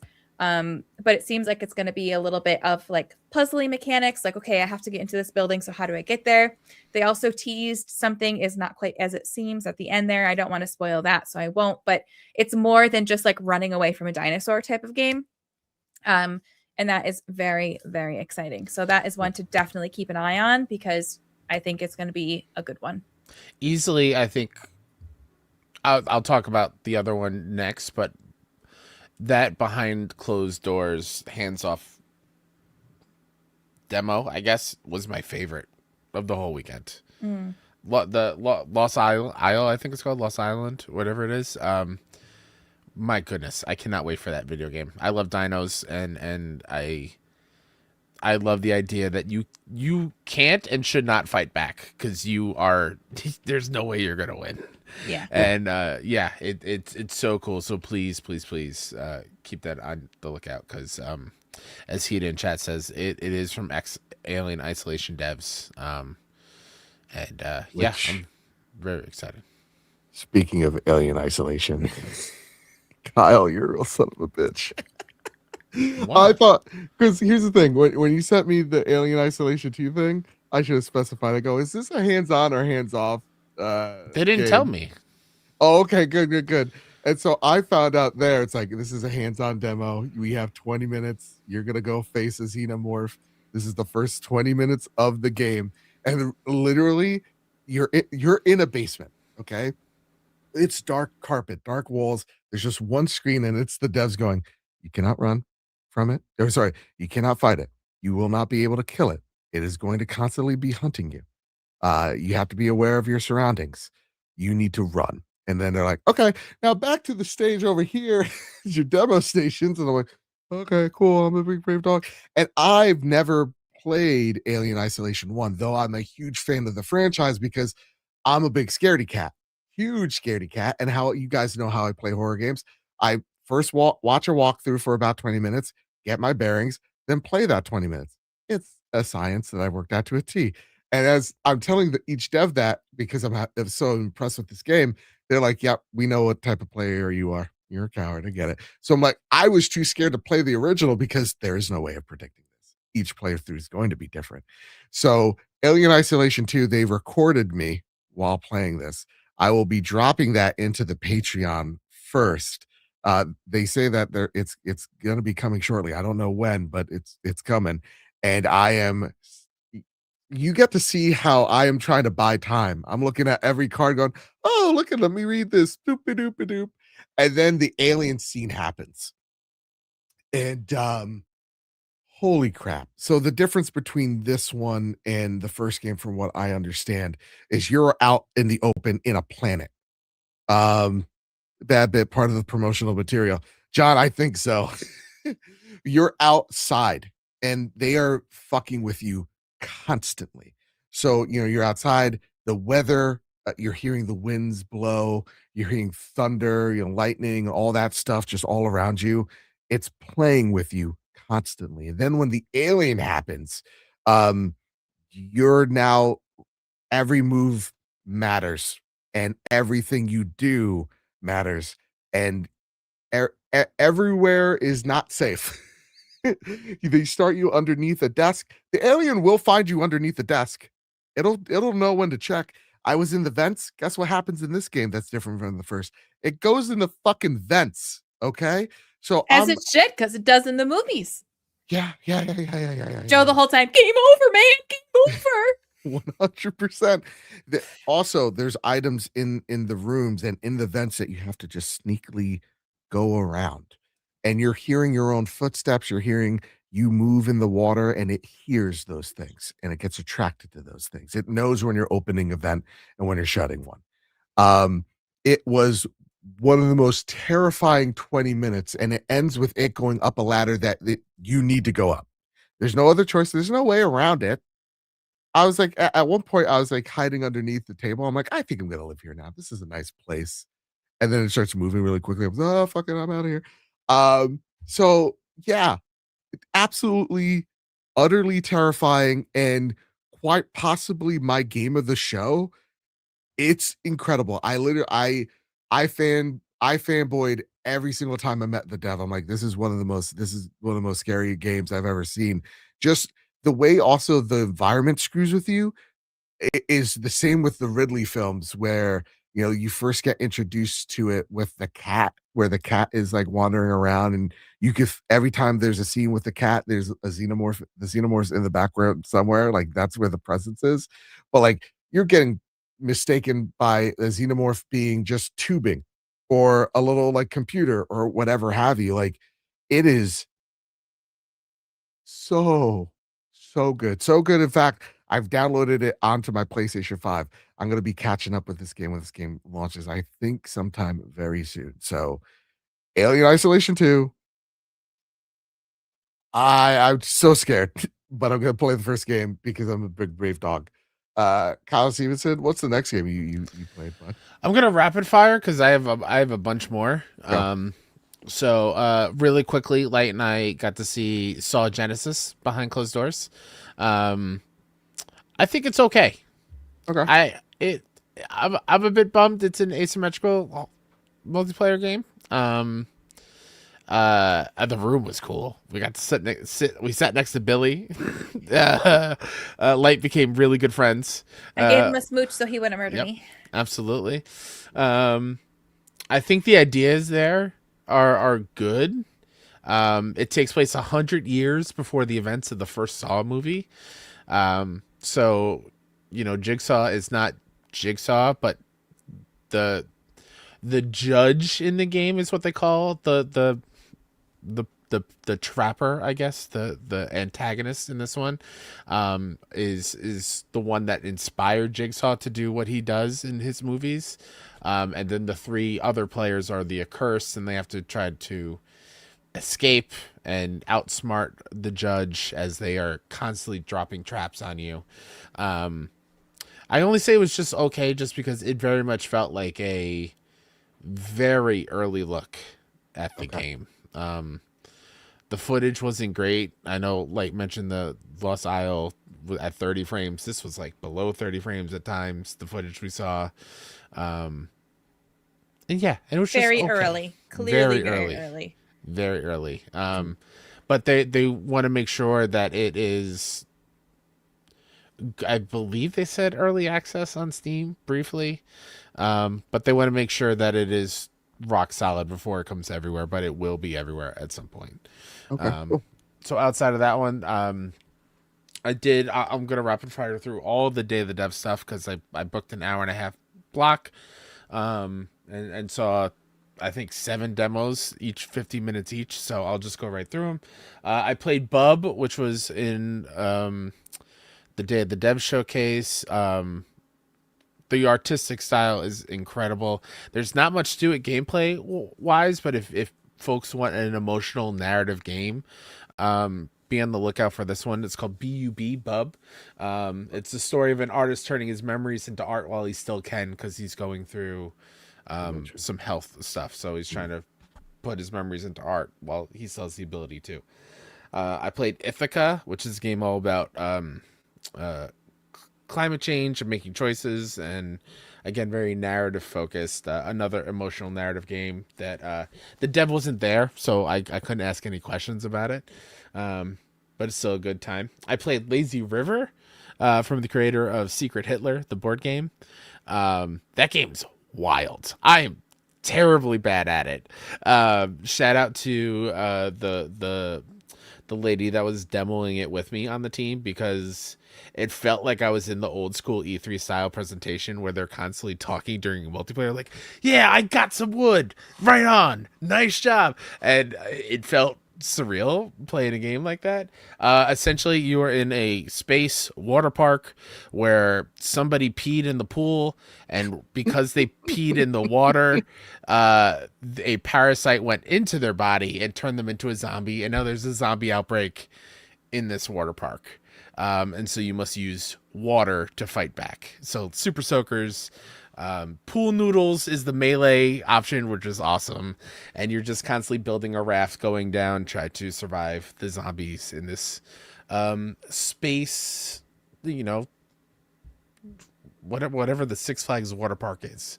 Sure. Hurricane Harbor, like, you know, it's a fun, like, chaotic time.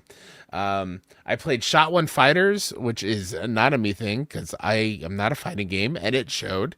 It is like Slay the Spire, but a fighter. So you choose your path, you gain abilities, and then it is a one round of a fight against the CPU. And if that is your style of game, be on the lookout for it. It's just not mine. I played Super Ukulele Kart. Oh my god. Really good.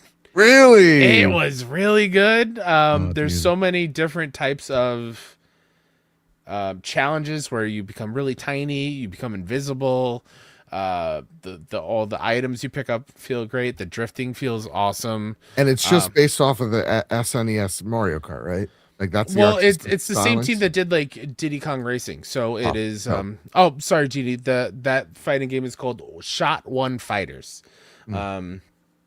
But yeah, it looks like the SNES kart racers, and it feels really, really good. It's a fun time for like kart racers. But my highlight out of this whole block is I played the game Screenbound, which I don't know if you've seen on social media, of the platformer where you're holding a Game Boy in front of you and the world is in 3D and you have to pay attention to both. While you might think it's quite jarring and quite a lot to worry about both perspectives at the same time, it becomes real easy really quick because you can move the Game Boy to the corner so you can see more, and the Game Boy acts as a camera which you can use to see hidden things in the world, which will unveil doors and ladders, and it is way easy to grasp your head around it than I thought it was, and the platforming feels solid and fun. And I'm very much looking forward to that one. That comes out, I believe, later this year, which is, I think, in the September timeframe. Which, oh boy! But yeah, Screenbound's a good time, and I'm happy that I finally got to play it. I want to give some shout outs as well. Some of my biggest surprises. First off, we have a Grounded 2 interview that will be out next week, just because this episode is going to be super long. Where they clarified this is not a 1.0 update, very much still early access, but launching on PlayStation 5. I got to play some of that. I got to play a dragon boss. It's a lizard. This is a whole lot of fun. This game seems like it's going to be a really fun summer game with me and the boys. Being able to like to craft your own like hub world where it's like a shared world, so like everybody gets to jump in and like build our little like, you know, bad bit HQ and then set off to go fight different types of insects, and then, you know, dismantle the insects, make them armor, make them weapons, classic Obsidian type of style, but also giving you different classes that is really based off the armor that you're picking up. So you're never really punished for if you want to be a thief 1 minute or be a archer the next or a wizard the next. It's a really fun time, and I really enjoyed myself. Then one of the biggest surprises, this comes from 1047, the makers of Splitgate and Splitgate 2, is Impulse. They said, hey, it's not Titanfall. And my word, they done did the thing. This game is really freaking good. You know, they said that they were inspired by Titanfall, and that the biggest compliment that they can get is, hey, your game feels like, you know, Halo, or feels like Titanfall when I used to play it. And after my 30-minute demo, I walked up to Ian and I went, hey, the best compliment I could give you is that this game makes me remember how I used to play Titanfall. This is really good. The way that you're able to play with the physics of the world with the grapple hook, it's all really tight maps akin to like that of a Call of Duty. The mechs that launch on the ground are the power weapons that teams are fighting to get into. They also, the mechs don't feel overly overpowered, so that you can't just dash into people or else it's, you know, game over. So you have to actually plan on jumping or using missiles or machine guns to get folks. It was a really fun time. It's $20. I believe it launches at the end of this month. I'm going to try to get Ian on the pod to talk more about it. But early access, which this game's launching into, for the first week, you could get this game for $15. No battle pass, no none of that. It's just here's the game, play it, have fun, and this is going to be a really fun time with me and the boys as we relive those Titanfall memories. But it was really awesome to talk to Ian and kind of just like talk shop about like how we fell in love with games like Halo, games like Gears of War, games like Titanfall, Black Ops, all that stuff while playing a game that is they're so inspired by, but again, doesn't feel like imitation. It's them doing their own thing, and very much rooting for this team. This was I did a very I'm not even lying to you guys. I did a woo at the end of the match because of how much fun I was having. And was I embarrassed? Yes. Was I playing bots on easy? Absolutely. Was I and another person there? Yes, but I was owning them every single time. There was no escape from me.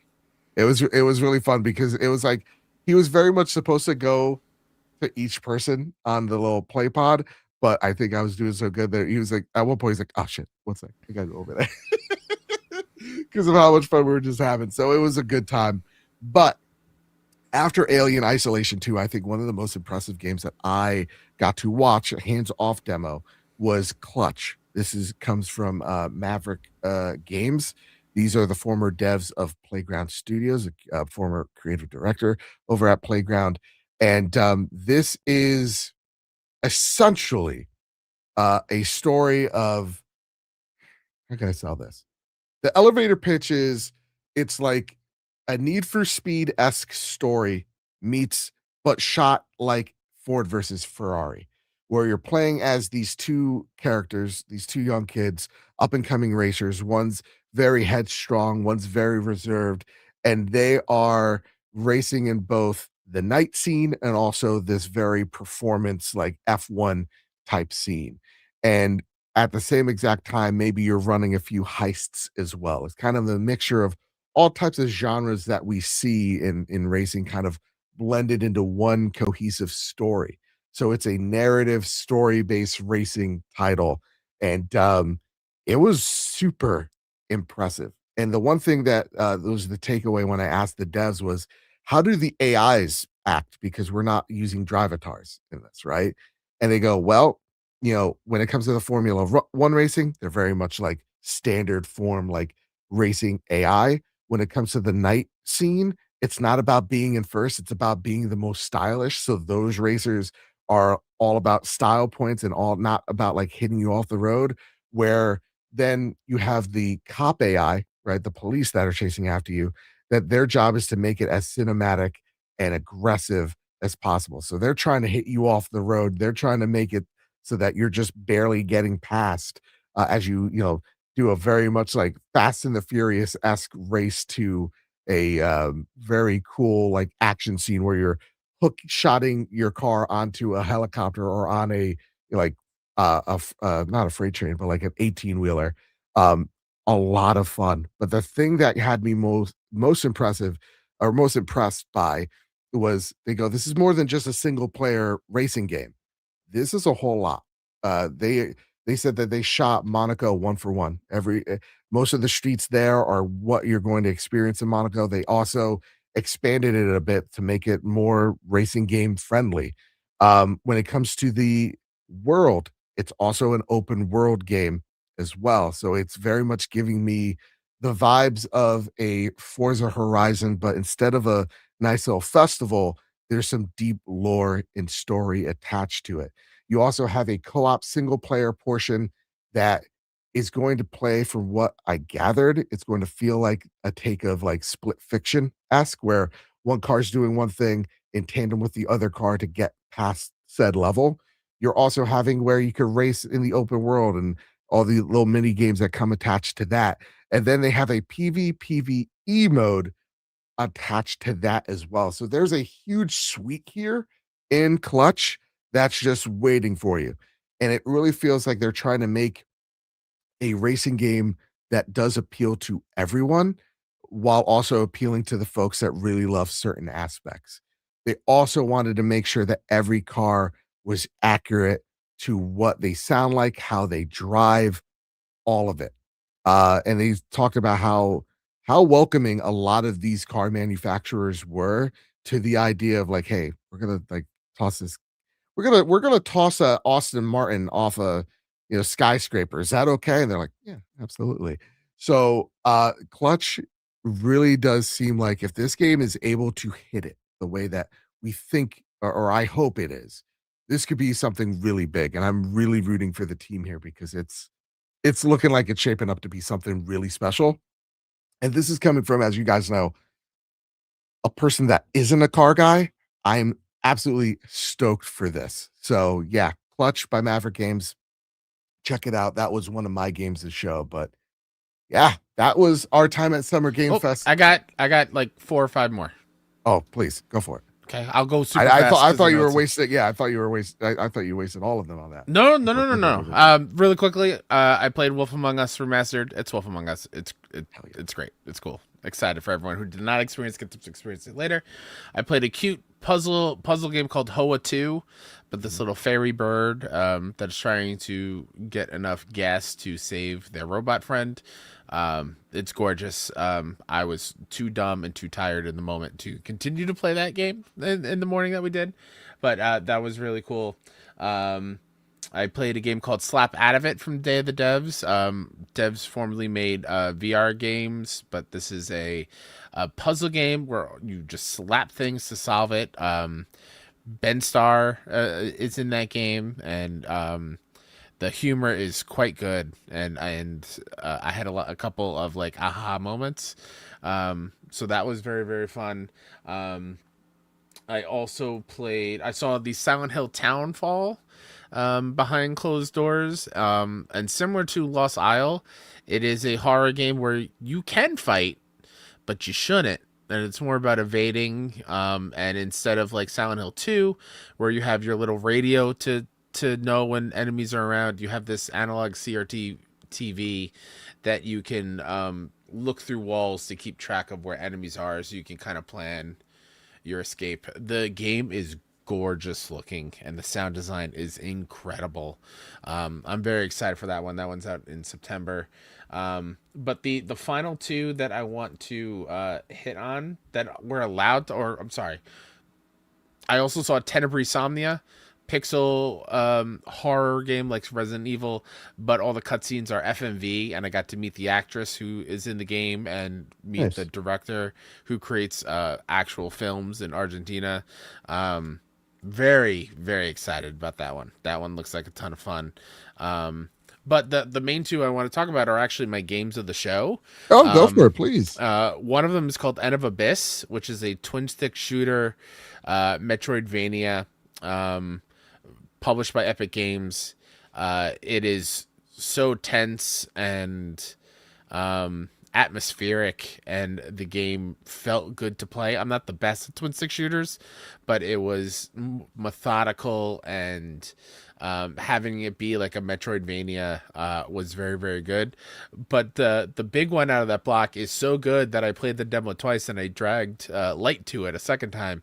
I played Out of Words, which is that co-op platformer similar to a It Takes Two split second type of game, and I am blown away by the full package. The soundtrack, the visuals, the platforming is fun. The performances that we get in there from like one character is fun and campy, and it is so cool to see the dev behind it, and I'm blanking on his name. I think his name is Johannes, I believe. When I played it with Danny behind closed doors the first time, just like gushing over how he wants these characters who lose their mouths and their ability to communicate with each other on this journey of them platforming and figuring out how to talk to each other without using their voice. And it's up to the players to do the communication as the characters themselves instead of the characters in game. Sorry, like your chat distracted. That was not me. I'm God playing damn. my gaming right now. Blown away by the full package, and then I paused. Yeah, so that was really, really great. Like, what did you think about it when you played it with me? So that was one that surprised me because I'm notoriously anti-claymation. Sure, yeah. Claymation, I don't know why it creeps me out. It can be the most wholesome thing and it creeps me the fuck out. So I had no interest. I had no interest in this. And then I kept hearing people talk about how good it was. And I had a little bit of extra time. So Kyle's like, well, let's just go see if they have time for us to go in. And I was like, okay, all right. So he dragged me to it, like he said. And I'm so glad he did because it was fun. It was like I keep calling it Yarny. What's it actually called? Unravel. We call it Yarny in our house because that's how Baby Light knows it. It was like Unraveled meets the one that I can't play because I was sick when I played it and now it makes me throw up. The couple relationship one. Shit. It Takes that Two. won the award. It Takes Two. So it was like Unraveled meets It Takes Two. It was like more slower pace like Unraveled, but co-op like It Takes Two, and you had to actually like really work together in order to successfully get through the levels. So it was a nice balance between those. And while I still don't love the claymation just because I don't love claymation, it is a beautiful game. Like the world's like there's no denying that the world is beautiful. The fact that everything is literally made by hand is so cool. So I definitely think I'm going to check this one out, which is shocking for me to say, if I'm being completely honest. Also comes with Friend Pass. You buy the game, you get a pass to give to a friend. It is not only local multiplayer, but it is online multiplayer, and it is cross-platform, I believe. So they really, really, really want you to hop in there with a friend, either in person or not. And that game's been in the works for a very long time. So it's very cool that it is seemingly close. Yeah. Oh, and also before we head out, we played a lot of games. Yeah, and there's more we can't even talk about. There's more we can't even talk about. But one more honorable mention that Light and I played at the Xbox Fan Fest, where they paid me off, was Halo Campaign Evolved. There was a chance to play it co-op, and I was very much annoying the guy that was trying to direct us. God bless him. But my word, I mean, it's Halo, Combat Evolved, but it looks beautiful. And yes, painstakingly remade from the ground up. We played the Silent Cartographer map. The Warthog drives like the Warthog in the old game. At least that it gives me that reminiscent vibe of. Bodies that you find in the original are there with the same weapons as well. Oh my God. It was so much fun. And awesome to have Light there as well as we're like battling all the Covenant as well. How did you feel about the Campaign Evolved demo that we got to play? I loved it because I also got to go behind closed doors and play a different section of the game. Nice. And having basically just played the first Halo, I'm still working through the campaign of Halo 2. It felt really it was the original brought to modern day. And it felt like I was still playing the original, but it was so beautiful. I like some of the changes that they made in terms of like they're adding new levels, but not to like the original game is staying the same. These campaign missions are being added as a separate chunk. So in the main menu, you can say, okay, I want to play these new levels, and you can go in and play those specific levels, but they did not change the original story at all. I know recently we talked about Black Flag and how some people are upset because they added things to the main campaign of Black Flag, and people feel like, well, now it's not the original game anymore. Now it's whatever. So their take on that was, we're creating new levels to kind of flesh out some story beats here, but we're going to do that completely separate from the actual game. So you can play through the original game as it was intended, as it was created way back then, or you can just play these standalone levels that take place at a different time, but kind of flesh out the story a little bit. They did say they balanced some levels a little bit better. i.e. the library is like notoriously very long. But they did it in such a way that it's like it just feels a little bit more balanced. Like they changed up some of the enemies on some of the different levels to kind of gradually make it, so they made some like slight balancing tweaks and things like that in terms of enemy type, but it looks so pretty. I cannot express enough how pretty it looks. And they added, I think, double the amount of skulls from the first game. And pretty much what they did was like, not only do you have the prequel missions that involve Sergeant Johnson, where you're using different weapons. So like you get to use the BR, you get to use the fuel rod cannon that was only in the PC version, and also new weapons that they've talked about, and enemy types like the brutes in these preview levels. But there's also skulls that you add those weapons to the artillery as well. You add different enemy types to the level as well. And the way that they explain it is because you're unlocking these skulls, this isn't canon. So we get to play around with things because, hey, it wasn't canon when you shot a grunt in the head and confetti blew out of it, right? So that's how they kind of get away with all of that fun stuff and adding all those things to Campaign Evolved. That's coming out, I believe, July 23rd or 28th. 28th, yeah. Cannot wait for that. That's going to be a Trophy Room stream day game. That's for sure. I cannot wait to play with y'all. And yeah, man, it was, at the end of the day, this Summer Game Fest was definitely game festing a whole lot. I know we have some questions. We're going to save that for Patreon because we're going a little long in the tooth, but man, final thoughts on Summer Game Fest, all the games we got to play, your game of the show. Kyle, I'll start with you. Very grateful that I got to go. It was a great time. Video games are in a great place, everybody. So no matter where you play, video games are in a great place, and I'm very excited to have us three be some of the very few that get to go to check out the cool things. It's pretty special. Yeah. Like, what say you? What was your game of show? Your overall thoughts on Summer Game Fest? I don't think I have one game of show because there were just multiple standouts and genuinely so many things that I am incredibly excited for. And just to reiterate what Kyle said, just very grateful to be a part of it, be able to experience it.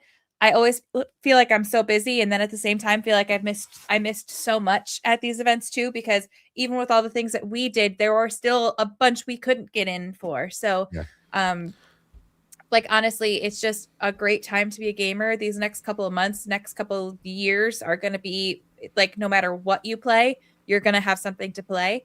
And just to be a little sassy again, if you are still struggling to find something to play over the next, from now until next year, I don't think you're truly a gamer, to be quite honest, because there is something for everybody coming out, and everything might not be your cup of tea, but there's at least one or two things coming out that are for you, because across the board, across genres, across whatever you're looking for, there's a game coming out for it right now.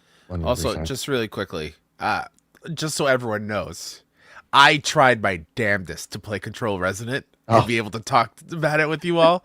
I went every single day because I didn't get an email. I didn't know they were there until like right before we left. And the first day was like, no, we're fully booked up. The second day, a little bit of hope creaked in. Like, we'll see. We might have cancellations on Monday. Come on back. Monday morning, he met me outside of the door. And it was like, listen, I know why you're here. It's not going to happen, but come back at these times. And they're like, you know what? I'm not going to embarrass myself. I'm not going back. It's not meant to be. I'll play it when it comes out. I tried real damn hard, everybody. That's the hardest thing, because they'll give you like a master list of companies to email. But a lot of times, like, a company has to email you first in order for you to be a part of it. So like, you don't know if they don't email you, and it's like, you don't necessarily know how to get on their radar either. So it's kind of one of those things where it's like, well, damn. Or like, sometimes there are so many emails coming in, you'll miss things. Like, for example, the Tomb Raider game, I was emailed to set up an appointment for Tomb Raider, and I just got so many emails that it slipped through the cracks. And by the time I realized it was too late. So, it's just, these events are hard to plan for. Because no matter how well you think you're doing, you're not doing it good enough. I would almost want like one other day, just another day. Yeah. So everyone can truly see everything, kind of. Yeah. Thing. It's nuts. And I also kind of want to piggyback on what y'all said and kind of zoom in, zoom out of everything. Is just Listen, you look at like the news on like games right now, it's tough. It's rough. You see layoff news here, layoff news that. And not to say that, hey, let's bury our head in the sand and let's ignore the bad things that are happening in games and all that stuff, but also just take a moment as well to kind of absorb that there's also so many amazing games that we get to experience or play and various different forms of how we play, whether it's, you know, via Xbox, PlayStation, Nintendo, VR, AR, whatever have you. There are games everywhere. Hell, September, there's like 100 million games coming out on September 22nd to the 21st alone. There are so many great games to play by studios you do not know anything about.